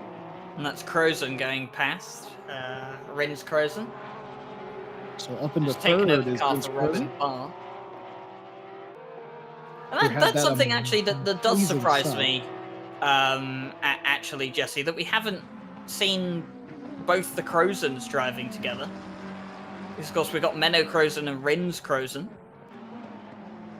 It's something that has Pedro Santos contact there with Theobald in the 271. The Ferraris have not had a good day today. I think I've seen every Ferrari facing backwards at some point today. It's been a hard day for a lot of teams here, but continuing on, they are. But Ryan, back to the family conversation. It's all well and good racing with your brother, your siblings, or your immediate family, but you have to, of course, like them a lot too. I always imagine racing with family is tough, because if you have a really bad day, you lose together, which is great because of solidarity, but it's also bad because you got to go to dinner with them, and I wonder what the topic's going to be. It's even more awkward if you're the one that's made the mistake that's given up the chance for a win, then you have to go downstairs for dinner and look your teammate in the eyes. And it's even worse if they're the ones cooking dinner, because they might try and get a bit of bite back at the dinner table. But looking ahead here at the 141, the Bentley, that has, I mean, pretty much driven a perfect race so far. The 141, it looks pristine, in fact, Jesse Lee, I would say. Indeed. The Ballas Esports Ukraine car. It's basically done everything right today. It's had things go its way, for sure. I mean, obviously there was the disconnect for the 72. There was the 782 Bentley that went off on its own by clipping the curb. Obviously, their primary competition for the race win here today has disconnected, unfortunately. Everything's gone their way so far, and when things go your way and you're feeling good, it's a great time to be driving. You know, when everything is going your way, the most important thing is they've got 46 minutes to go. They've got to bring it home.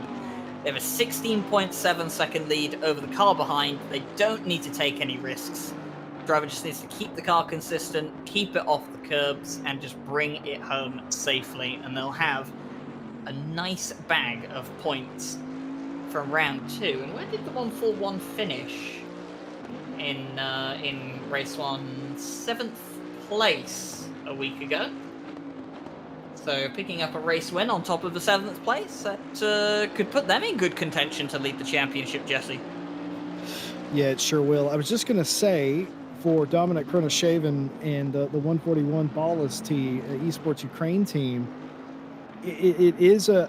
By the way, is that a GTA reference, I wonder, Ballas? Because they are driving a purple car. And I wonder if that's what that's in reference to, as there's going to be a turn. Jan-Luca Gantz turns. Is that the 555? It is. It is the 555, Vladimir. And we're going to look at that again. That is just about as bad as you could ever imagine. On the inside, the Porsche's on the outside. Oh. I don't really think the 555 did anything wrong there. They were wide on the corner, but I don't think at any point where they shouldn't have been there. I think it's just a case of the 71 trying to go up the inside, and they just drifted wide. Obviously, the stewards will have a look into that as well. It's getting a bit busy for them now. The second half of the race. Hopefully not as busy as it was in the first half of the race, although I imagine this is much better than it was a week ago at Kyalami. We do often see that, don't we, Jesse? When the drivers get told off by the stewards, we gather them all up in one room. The head steward goes in there. They lock the door. They're in there for about 6 hours. They come out looking like zombies. And then they're typically pretty well behaved on the next round. Yeah, I mean, it's a tough track as well. We've said that a few times. We probably sound like a broken record, but it is. It's a tough track. It's a lot of cars. And what we didn't want was a repeat of a week ago. And certainly I don't think we have had that. It was a very chaotic start, but that's Oulton. That's not these drivers. That's not RCI. That's not stewarding. That's just Oulton. That's how it is. That's how it's always been. And would need only watch one touring car race to kind of understand the scope of the drama that you always find here. I was reading chat. Ice Flame says, I used to race karts with my brother years ago. I can say my dad had the hardest job by far. A bad day was 2 broken karts and 2 angry teenagers. Yeah, that's about right. Brings me back to the Ryan Meenan conversation. Imagine what it's like for those two. One of them wrecks the other, and it has happened. Dinner is a very quiet affair in the Ryan Meenan house, I imagine. I don't think dinner is a quiet affair in the Ryan Meenan household, even when there is an incident. I feel the Ryan Meenan household is the kind of household where, like, anything you can get over the other one is like it's like brownie points, you know? It's like you're constantly fighting a war. And as much as Cormac and Killian do get on very, very well, and you can kind of tell that they race together, from talking to both of them, you could tell that they've got a good relationship. I think their kind of relationship is that friendly rivalry, but you know that they're going to be loud about it if they get the chance. Especially, I mean, Killian especially comes across as that kind of guy. In a good way. Yeah, I love it. From the very first time that we noticed that there were teams of brothers, siblings, son, father, etc., and so forth, Spouses. spouses, couples. I love I'm it. going to keep reminding you of that one today.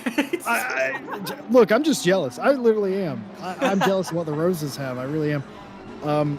I've tried to get my significant others into sim racing, and it's just not something they're particularly interested in.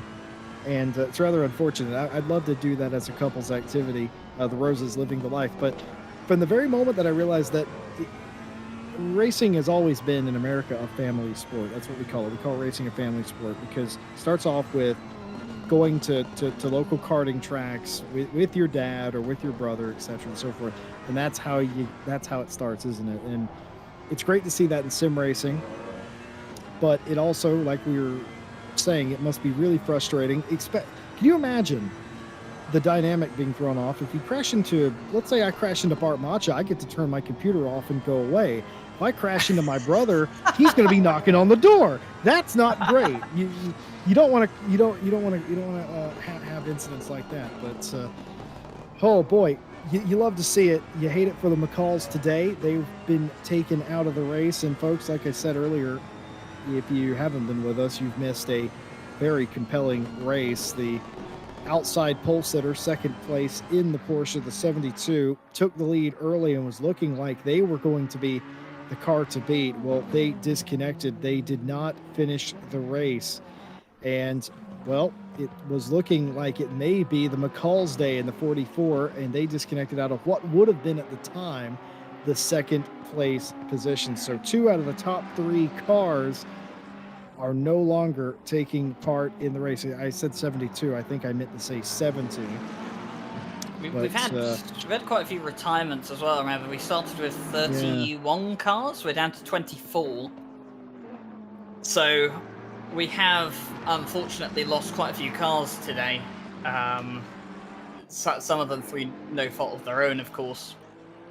But credit to the 738 car. We've seen that car in the barrier more than we've seen it on track, and that's because we haven't really been watching it that much. But to their credit, 6 laps down, they're still going. And massive respect for that, because there's so many teams that would have thrown in the towel, early on in the race when something bad has gone wrong. We see it, don't we? Like, something goes wrong in the race, a team throws in the towel. They're not interested in getting points. They just want to refocus for next week. The 738 team, they're still going. It must hurt, I imagine, to be so far down and knowing that no matter how hard you're pushing at the moment, the only chance you have of points is someone else retiring, but they're still going. They've still got that belief, and they're still going to pick up some points here tonight at the end of the race. And massive respect for doing what we want to see, which is everyone finish the race. Yeah, and just as I say that, they've almost gone around again. They're off on the grass at Island. Well, here's the thing: as long as they're not a danger to anyone, that it's fine. Like, they can have incidents, they can have a car that's handling poorly, as long as they're not being dangerous towards the field. The stewards really won't mind. And once again, you can see the turn-in ability of that car. It's just completely loose. But we don't give away specific awards, but if we did, definitely Spirit of the Race award to the 738, considering how frustrating the day has been for them continuing. Further penalty reports coming in. Not a whole lot of actual penalties, but no further action between the 404 and the 107. That back on lap 16. Incident on lap 40, racing incident between the 91 and the 579. Warning for car 627 for not holding brakes after a spin and causing contact with the 185 and the 73. 15-second penalty for car 185 for taking out the 726. Now, we have been told by our stewarding group, as we're going to catch a replay of this incident here, we have been told by our stewarding group, I just lost it on the curb there, hard contact with the wall, and that is not how you want to end your day. And that is the 627 that was having a very, very good race up until that point. Jan And Gravis there, just oh. yeah, it's just unfortunate. And that car's back in the pit lane.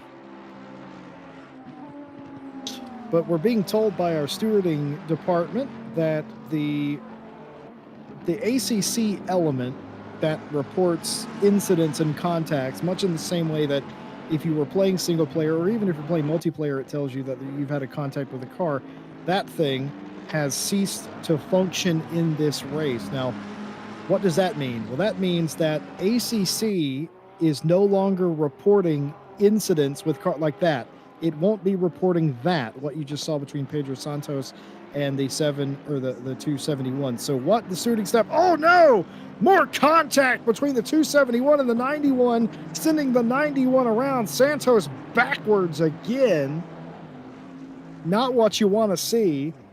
But what I was going to say is the stewards are prepared to deal with this. This is rather unfortunately, a fairly common problem with ACC. So what they will do is they will manually steward the race, meaning that they are watching specific corners. They have enough stewards to go around the entire track, and they're watching all the corners. And they're not doing that, I'm being told. They're not going to do that. Okay, so I'm being corrected. They're not doing that this race. What they are doing is the same thing they usually do for long endurance races, where if an incident occurs, they have to manually report it. They've been alerted to that they have to manually report incidents as if it were one of the big endurance series that we do. So adding to the frustration of the stewards here. Yeah, I mean, I was saying I hope they had an easier time than last week. Well, the reporting tool is not exactly making it that easy, but it's happened before. The stewards will deal with it as best they can, and they are dealing with it as best they can. And they'll see as the reports come in. The drivers, of course, have been informed of that by the chief steward, just letting them all know that it's not particularly working as good as it should be. So they're going to have to manually report incidents. And I kind of feel that the manual report of incidents, Jesse, we see this in the endurance races, kind of the longer endurance races specifically, because of how many, or how long the race is. We typically let people decide if you want to report it, you can come in and report it. If there's an incident, you don't really feel like it's that big of a deal, you can just leave it and let it go. I kind of feel like that's the way I'd rather see the stewarding done. Obviously, it's not always possible to do that because single driver series, someone's racing, they can't just pop into the steward's box and be like, yo, there's a problem. But I kind of feel like whenever we have the opportunity to use the hey, if you want to report something, come and report it, rather than just investigate everything. I kind of prefer that, because it leaves it more up to the drivers as to what they feel is worth reporting. Sorry to interrupt. Matt Kitch is going to try to go around the outside and actually is going to have a car go off behind him. That was a Bentley that was on a different lap than them, but had to take evasive action anyway, as Kitch thought about trying to make a pass there and had to bail on that, and the lap Bentley behind him had to bail on the corner entirely. Ryan, I agree with you. I was actually surprised that that's not how they were doing this series. I expected them to do it endurance style. This is the Friday Enduro Championship after all. As could this be further contact with the 271? Nope, just an overtake there. And very nicely done indeed. But I was surprised that wasn't how they were doing it in the first place. The last time the tool broke, what they did was they manually reviewed the entire final hour of a race. But makes more sense that they've decided to just have the teams report incidents themselves. And I mean, I kind of agree. I like that. Look, if both teams agree that it was contact, but they don't care, let it go. I like that sort of thing. But of course, that's not how they've elected, I guess, because it's only a 2-hour race, they decided it's perfectly fine to steward it like it's a sprint race, essentially, which it's crazy to think a 2-hour race is a sprint race, but I mean, it is still shorter than the shortest IMSA race of the year. So I guess that makes sense. Stewards are smart, is what I'm saying. But they know what they're doing, and we kind of know what they're doing. And we explain it in the best way that we can. But we're not doing their job, they're doing their job. We'll do our job, which is to sit here talking to everyone here at home. And thank you for spending your evening with us, by the way. If you've been here through the entire duration of the race, thank you very much. If you're new around here and you're just checking things out, make sure to like and subscribe. It does help support us and help RCI grow. And, of course, Jesse mentioned it earlier, but big thank you to the partners that make everything possible. Race Department, AK Informatica, Driver 61, Fanatec, and Sim Racing GP. Of course, Driver 61, you can get access to the Sim Racing Academy below. The link in the description. You can also get 25% off, I believe it is, with our code, which is also in the description. And you can use our Fanatec affiliate link in the description as well, so that RCI gets a little bit of a kick out of any Fanatec related gear that you buy using the link in the description. And speaking of Fanatec, Jesse, we might have something going on with them in the future. I'm not really allowed to say much apart from there's a conversation that's been had. But there could be interesting things in the future regarding RCI and Fanatec. I'm supposed to be having a talk with Tom Roberts at some point. But there are things happening in this space. So if you're interested in Fanatec, if you're interested in racing, sim racing specifically, keep an eye on the space. Keep an eye on the Discord. We might have something to announce soon. Been hearing some rumblings, Ryan, and they're all positive ones. I can tell you that. Very exciting stuff. It would seem on the horizon. I'm not trying to oversell it, but it's very, very fantastic. Great time to not only be here at RCI, but just be involved in sim racing. A lot of great products and a lot of great brands out there as well. Fanatec, top of the heap for me, though.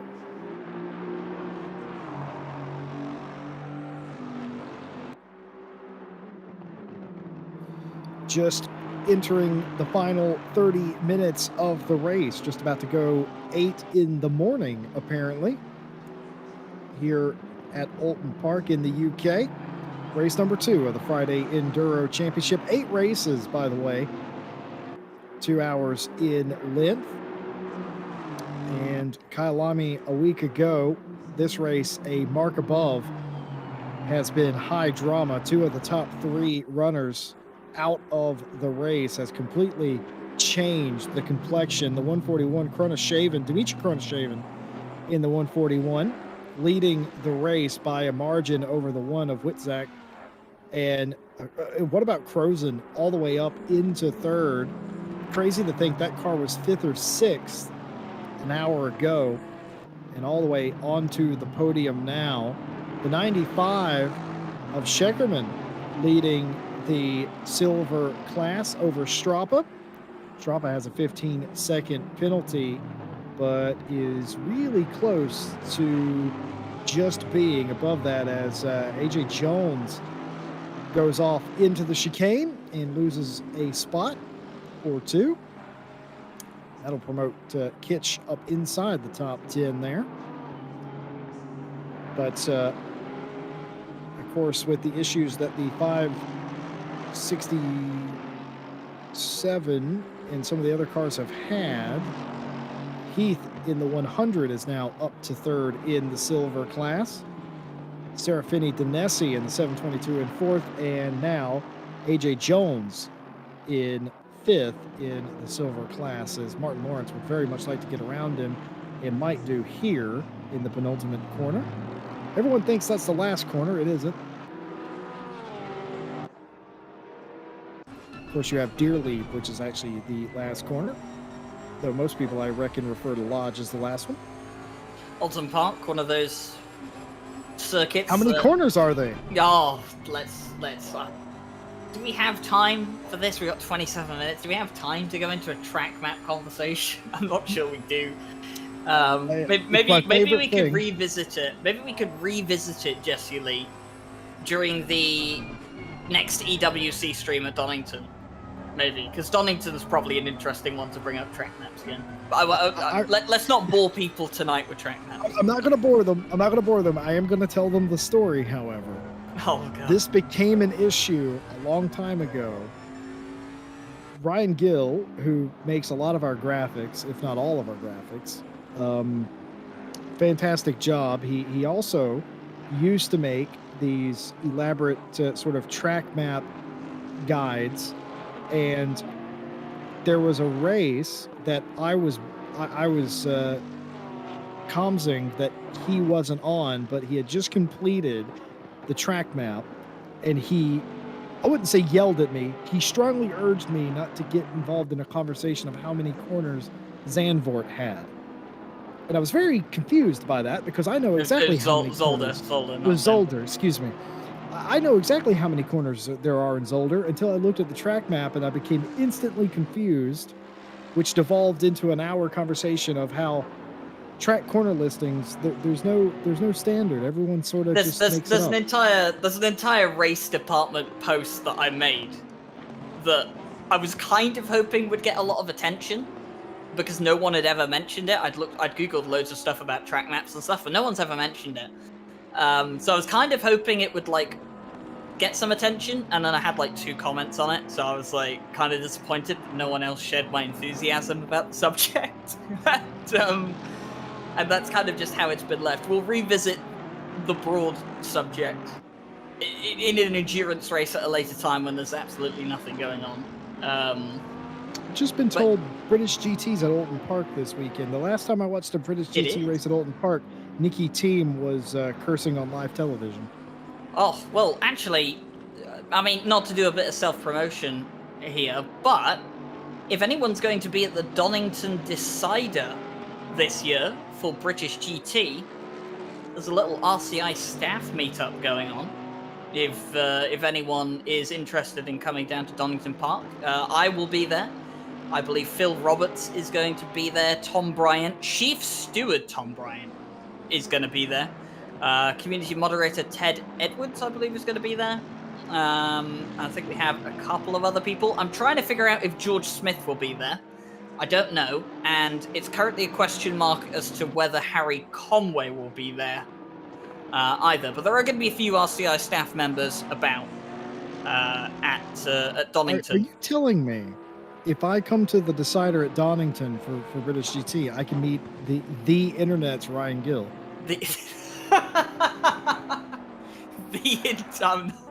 Well, you can meet the past voice of RLM. That's all I'm saying. Oh, you can meet the that's past a callback voice and a half. I mean, only people that were around at Redline Motorsport would know that joke. But no, yeah. In all seriousness, if anyone is interested, if you are going to Donington Park, there will be some RCI staff there. I go there every year. I'm addicted. Like I go there every year, and I will definitely be there. A few of the staff members will be there. I'm not sure where we're going to meet up. That hasn't been discussed yet. So I don't know. Just look for a group of people walking around. I will typically be in a white shirt, as I always am. I literally only have white shirts. So if you see a person in a white shirt walking around with like 3-4 other people, chances are you've probably found the RCI gang, because not that many people going kind of like bigger groups, should we say. Do you know what I just realized? You've just transmitted that to the internet and the drivers of this series and of many other series too, mind you, as one of the Bentleys goes off there. They basically, what you've said is, if you have felt that Tom Bryant has issued you a penalty that you did not deserve, you can talk to him personally about that in a month or two's time. So, I mean, I'm always aware. Like, it feels weird, because like I always say, if you're like I just say, if you're at Donington Park, you want to come say hello, it's cool. I mean, obviously, I'm fully aware that we are not internet celebrities in any sense of the word. We are just random people that run a sim racing community.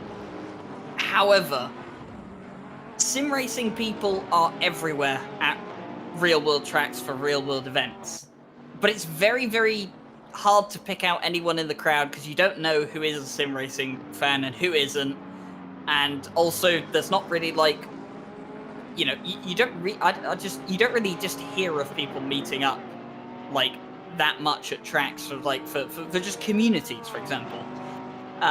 So that's kind of just the thing I was saying. If you're at Donington, if you want to come say hello to anyone from the RCI staff, if you want to maybe find out what we're like when we're not on air, because most people only know us through text in the Discord or what we're like on air. If you want to know what we're like in a more chilled regard, then I don't know, come say hello. I won't have anything special to give out. I considered making some pins or something, or like buying some pins to give out to people, but like I don't know, because I don't know how many to buy, so I just didn't do anything.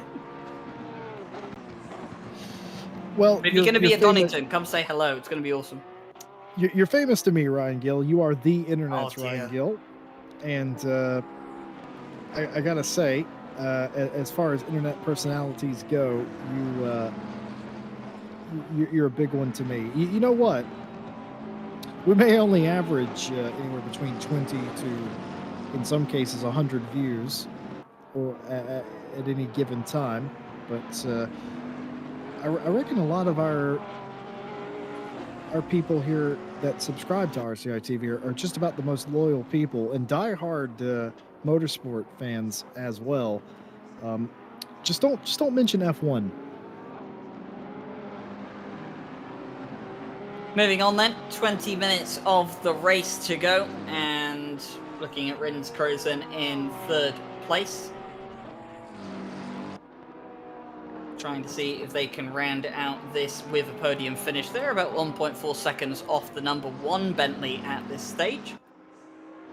Could potentially improve on their position right now, but third place is where they stand overall and in class. The number 73 is the next car in class 2 then. They're significantly behind.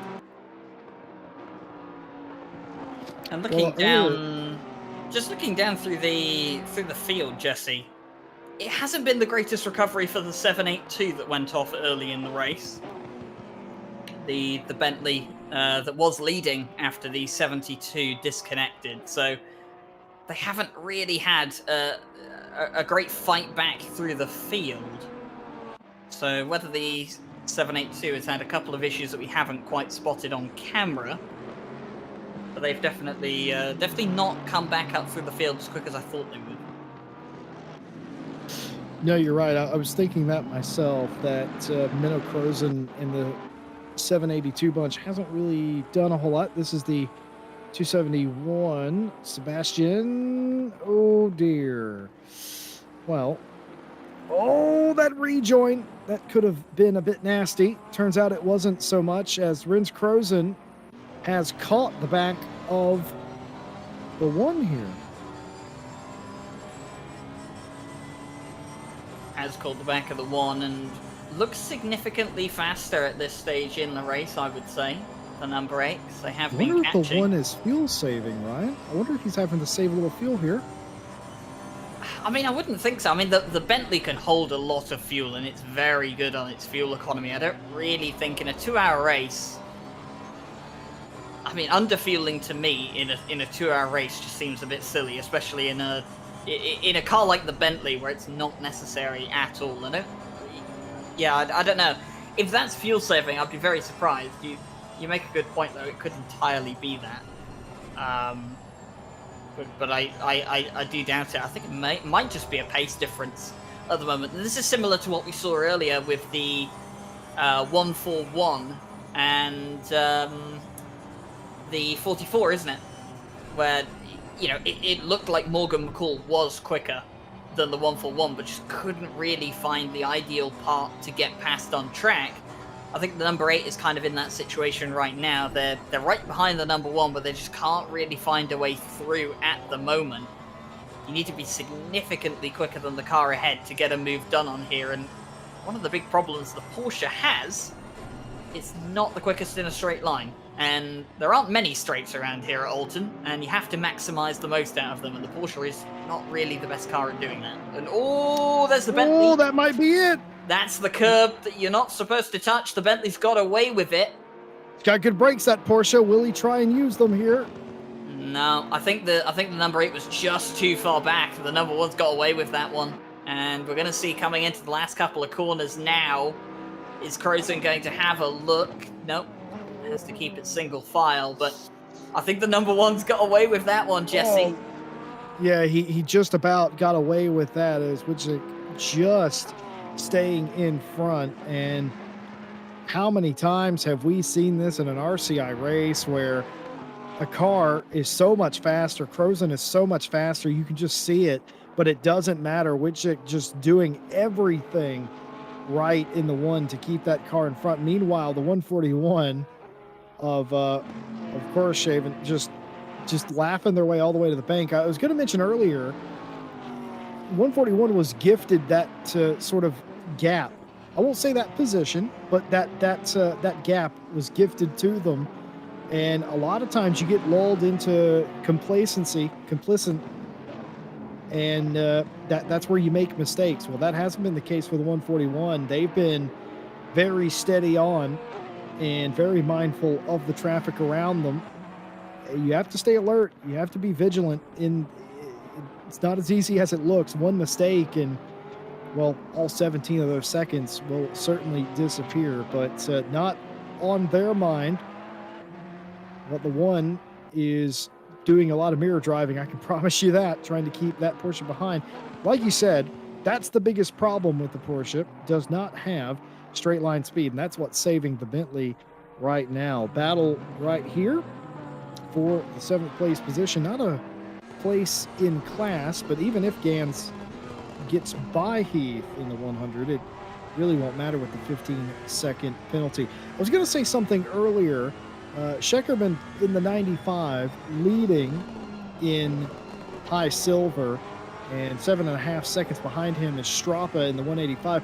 I said earlier that he might not only lose the podium, he might be in a position where he might fall to about 5th. Well, the pace of Strappa has prevented any sort of thing. 17.5 seconds to the good from Chris Baum in the 100, who is directly in front of Juan Luca Gans here, is a further 9 or 10 seconds back. So Strappa won't lose a position here, even with the 15-second penalty.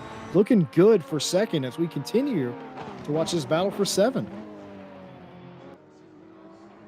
Yeah, definitely looking good right now on the turn 1 silver car, which is doing the best move here. Doing the best of all the turn 1 cars. It's going to be on the outside for Gans. Oh, there's contact. You just had to feel that coming, Ryan. You just had to feel that coming. He wasn't going to be patient. I was about to say it's not over yet, but the 71 is tucked in. No, you're right. It ain't over yet. You give him a lap. It ain't over yet. But that's an accident between cars in different classes. The stewards won't look kindly upon that. Let's have a look here from the heli cam, see if this reveals anything untoward. Nah, I think that's just a bit unlucky. They're just a bit too close to each other. The back end of the Porsche stepped out a bit. I don't think there was anything in that. Could have ended horribly wrong, mind you, but I don't think there was any intent in that. Based on our previous conversation about community, Neil Stevenson in chat said, love you guys. We appreciate you too. We appreciate everybody that sticks around, watches these races. It's always amazed me that anybody would listen to grown men blather on about pretend race cars, but rather beside the point, I love doing it. I mean, you and I were shocked at the chance that someone was willing to pay us to do it once. I was like, they know who I am, right? Are they sure? So, do you know Jesse Lee? It's like, if you're sure, but no, I jump at the chance to do this. It's just I've always been fascinated with motorsport, and it's just I'm in a lucky position that I get to do it in good company. Of course, our broadcaster Stewie does a bang up job with the cameras, of course, and that leaves Ryan Gill and me to talk about. Well, in our case, usually it's how many corners are on a particular circuit, and my favorite game that you and I play, Ryan, or is our one favorite team compositions. That's true.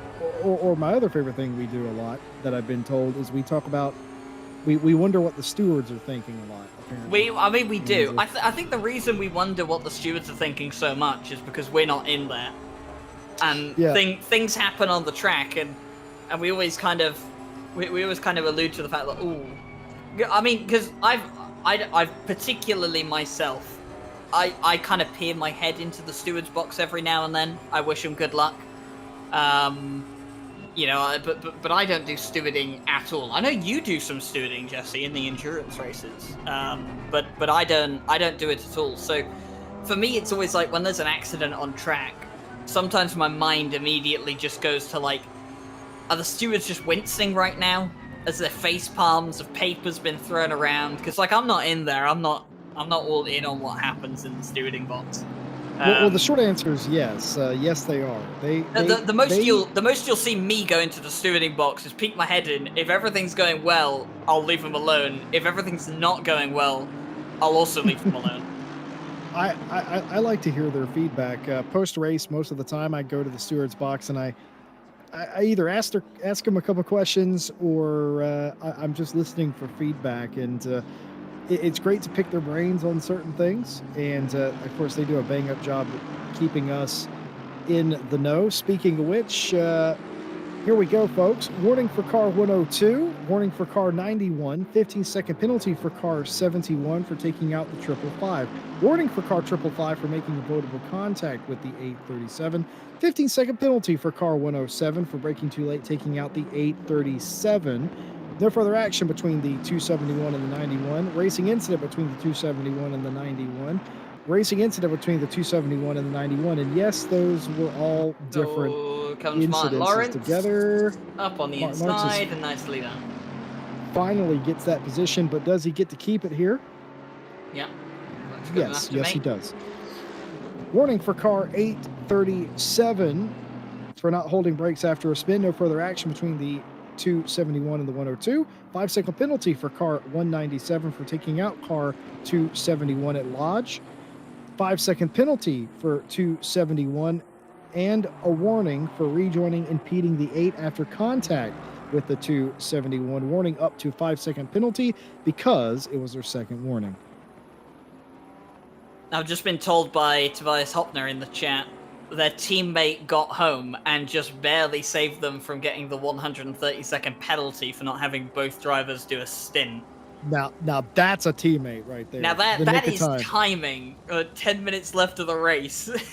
Get back and be like, yo, I can take over. It's cool.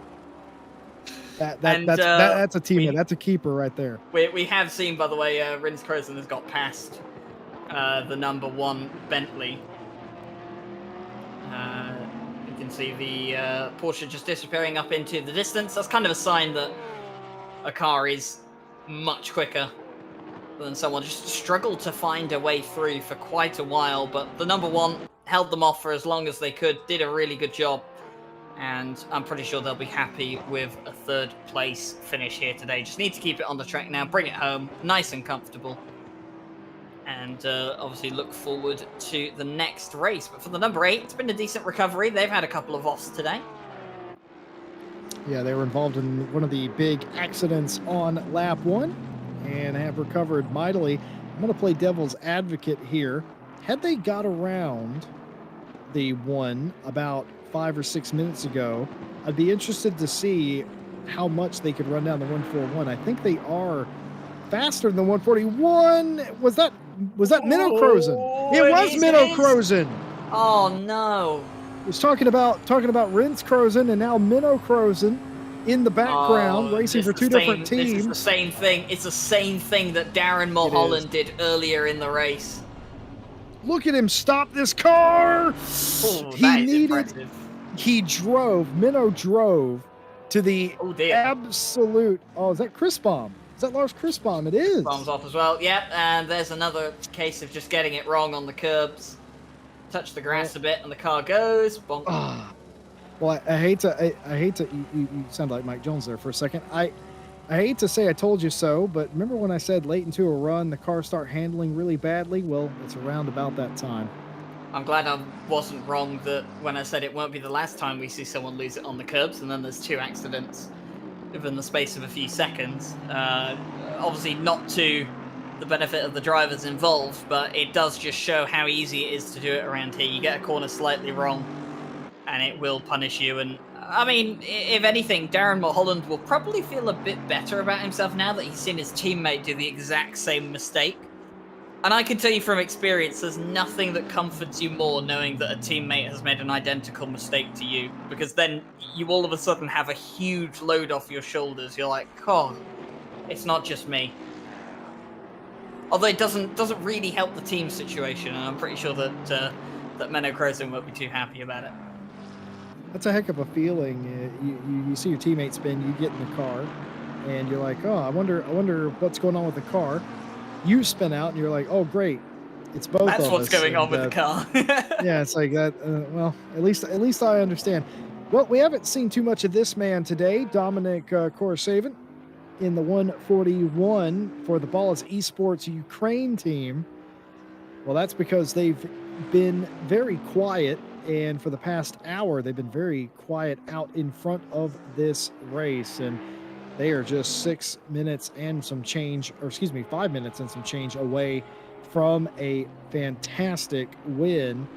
And this is going to completely shake up the championship standings. You got the 141, who looks like they're on their way to victory, the 8 in second place. And where has the...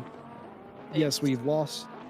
It's actually great because none of the 3 teams that were on the podium for round 1 are going to be on the podium for round 2. And in fact, I mean, I know the 911 is not here, but the 67 and the 72 is obviously not finishing the race, and the 627 is also not finishing the race. That's what I was just they've looking retired. at. So yeah, I mean, none of the top 3 from round 1 are going to score points.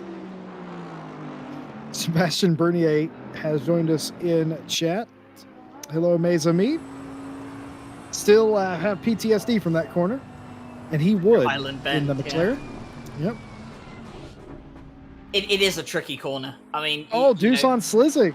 Oh, that's an awkward place to be as well. He's Austin Powers did it. Look, yeah. Yeah, he has got out of it, fortunately. Yeah, that is not a great place to be. But no, going back to it, Island Bend, it is such a tricky corner. You know, you have to be so committed. You have to really throw the car in there and keep as much speed as you can. The problem is when you do that on that particular corner with the curb on the inside line, it just means that if you get it wrong, it goes wrong in a bad way, and that's what we've seen here today. You don't have small mistakes at Island Bend, you have big mistakes at Island Bend, even if the cause of the mistake is generally quite small. So it is one of those corners you really do have to drill it into what the ideal line is, where the ideal point of turn-in is, and obviously that all gets thrown out of proportion when you're fighting someone side by side, possibly. It really does mess with your head, but it's probably one of the more difficult corners. I would say it's not the most difficult corner on this track, but it's one of the more difficult corners in terms of the British GT tracks as a whole. I would rank it up there, although there are a couple of other corners, some of the British tracks that are real pain, and I don't really think we'll get into any of those in this championship. We do have another British round, don't we? Coming up in this season, but I do not believe it's Silverstone, is it not? Oh no, we have Donington to end the season as well, actually. Yes, indeed, we do. And talking about Island Bend, it's so unassuming, that corner. You look at it and it's like, well, it doesn't look that bad, but it will ruin your race if you don't respect it. And I mean, it's bad enough being in somebody's arrow wake. It's quite another to do that and try to go around Island Bend as quickly as you possibly can do. And you don't hear too many tales of, oh, I was a little loose in Island Bend and I saved it. You don't hear that a lot because it doesn't happen very often. It is a very difficult, very deceiving corner indeed. Coming into the final couple of minutes as we continue to watch Dominic Koroshavin, who is basically on a victory tour. The last couple of laps has a massive lead. The 8 is slowly catching the 141, but it shouldn't make too much of a difference as the massive lead of more than 18 seconds was built up. Squabbling over some of the minor positions still going on. Well, as minor as 11th place can be. Not a class position, though, between these two, so it's basically just down to pride between Kitch and Danesi. Although, as you said, Jesse, racing drivers will be racing drivers a lot of the time, and pride is something that matters to them a lot more than it would usually matter to, should we say, a non-racing focused individual. But the final lap of the race has been started by the 141. It's been, I'd say, a near perfect race. A race is never perfect, but it has been almost as close to that as you can get for this team here today.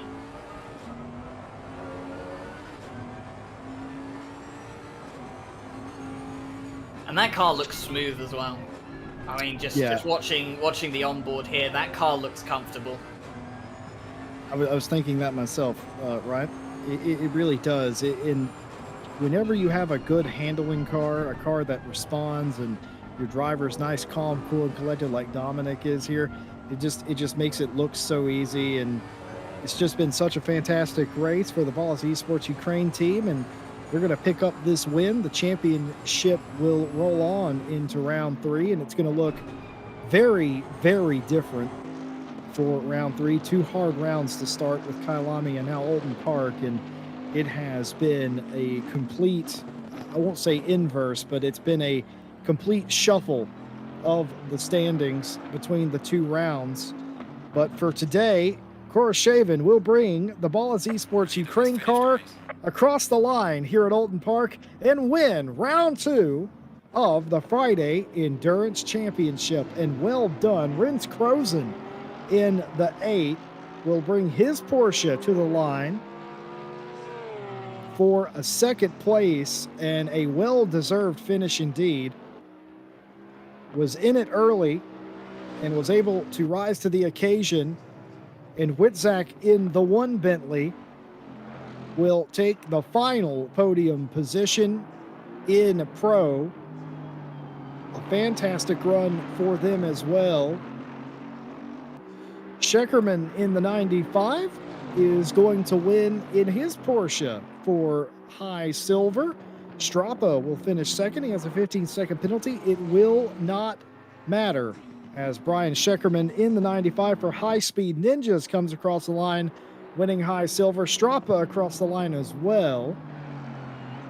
I'm just watching AJ Jones defending from Luke Stokes, and Luke Stokes goes wide right at the end.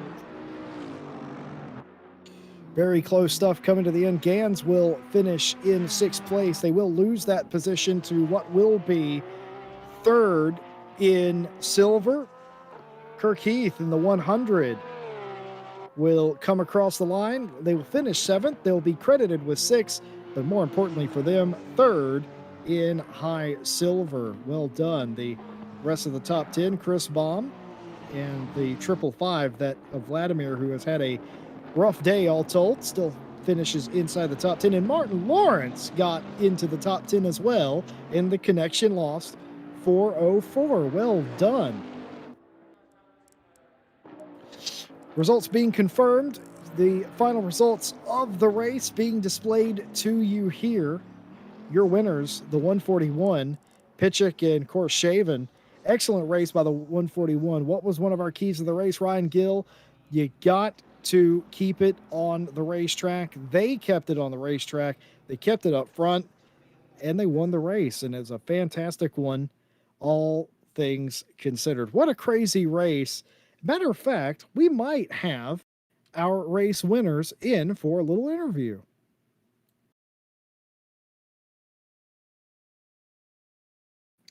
Ladies and gentlemen, your overall winners of round 2 here in the Friday Endurance Championship, Dominic and Ola here. Congratulations, guys.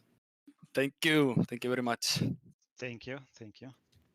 Gentlemen, talk me through it real quick. You start the race and there's a big crash, and the 70, the 72, some of the other cars maybe a little bit faster at that point, and then all of a sudden you find yourself in the lead. And not only in the lead, but the team that was chasing you, they're no longer there. You were afforded this big lead. What was that like? What was going through your head? Did it change your strategy at all? First of all, we have not a very good quali session today, and we finished in P6 this qualifying for this race. But at the start, I have good pace and overall good pace during the race, and I managed to do some good overtakes. These people who were in front, and then just a bit of luck because Bentley on P1 make a mistake and spin just in front of me. And after that, I have a big pressure from Merck guys, from McCall on Mercedes. During the whole stint, he was on my rear bumper, and every lap, every corner, I have to manage my lines to hold this Merck behind. Well, you certainly did that job. I mean, you left pit lane in the lead. Dominic, you got in the car. You were afforded that lead. Was the pressure on you to not give up the lead and also not make any mistakes, or was it sort of calm and cool? And what was it like in the car? Yeah, I mean, I think that the most important thing in this race for me personally was just to finish the race, because I left the pit lane with a huge lead. You know, I was like in the lead in the 13 or 16 seconds. So my task was just to finish without any crashes. So I didn't push too hard. I just found myself some pace, and yeah, finished. I'm pretty happy with the result. I think this is the maximum that we could done today. Unfortunately for the guys in front that had some problems, technical issues, crashes, and so on. But still, this is sim racing. Everything is in equal. So yeah, we are pretty happy, I think. Finally, I have to ask you the question. Ball is Esports Ukraine, obviously a Ukrainian team, but is that a GTA reference, perhaps? Yeah, I think you have to ask that the head coach of this team, but I guess so. Yeah, I think could have been named Groove Street or something like that, but we are Ballas. Well, I got to say, guys, excellent race, well raced and managed today. Good job. Congratulations on the win. Thank you very much.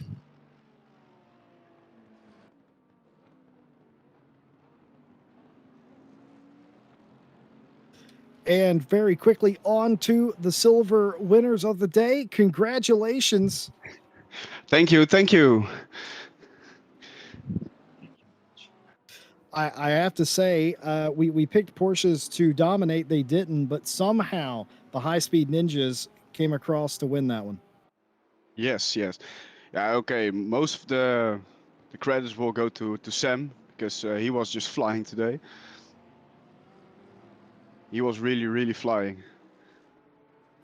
Well, I have to say, it was very competitive in silver. We had a lot of chaos in pro, but it was an actual battle in silver. I have to ask, what was it like, obviously, dealing with the top 10 as well. There's a lot of cars around you that were having issues. Looked like it was clean sailing for the 95 today. We had no issues, no touches, a couple of code browns, but So you love to hear. Well, Ryan, do you have anything for silver winners? You killed me with that one. No, I think I think just for me, congratulations, obviously on the win in silver, and I mean, I guess the question is, can you do what some teams have failed to do today? Can you build on this win going forward for the rest of the season? Do you think? How do you fancy your chances next week? yes, I think all the tracks are very suitable for the Porsche, except for Bathurst. But yeah, I think we can go for the silver overall win in the championship if we continue to do well. And yeah, next week we hope to be on the podium as well. Well, that's excellent. Give our best to your teammate. An excellently ran race today, keeping it up front in your class, battling with the pro drivers as well, and coming out on top. Congratulations, guys. Thank you. Until next week. Well, Ryan Gill, it was a fantastic race. It had a lot of drama in it, but fortunately this week it was drama for the right reasons. A lot of positions changing, and of course some strategy as well. The 141 and the 95, both those cars in their classes, victorious here at Alton Park. I say we stay in the UK next week and do it all over again at Silverstone. What do you say? I mean, that sounds like a plan for me. It means I can just, head on home. I don't have to go book my tickets and go get a hotel.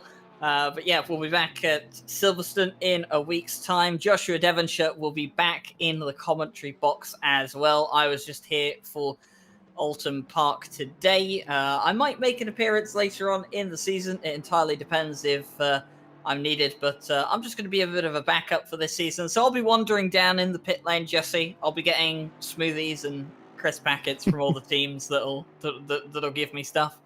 But yeah, it's going to be interesting out at Silverstone. Silverstone, a much more, should we say, endurance-focused track than Alton Park out here today, and there should be some absolutely fantastic racing. So I'm looking forward to watching the race next week.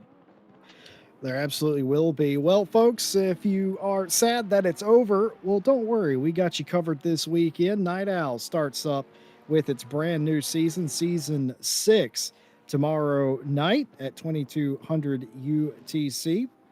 Nick will be on the broadcast with me and Ryan Mawson in the booth for the call of that race.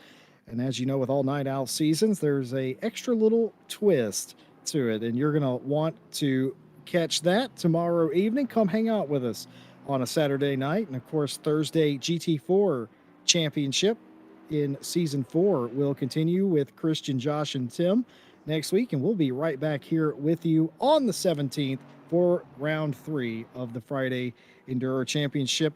Like, subscribe, hit the bell, don't miss a single race. Thank you all for being with us. Join the Discord, get involved with RCI Sim Racing. A big thank you once again to all of our partners that make this race and every race possible. You can learn more about them and how to get discounts in the description below.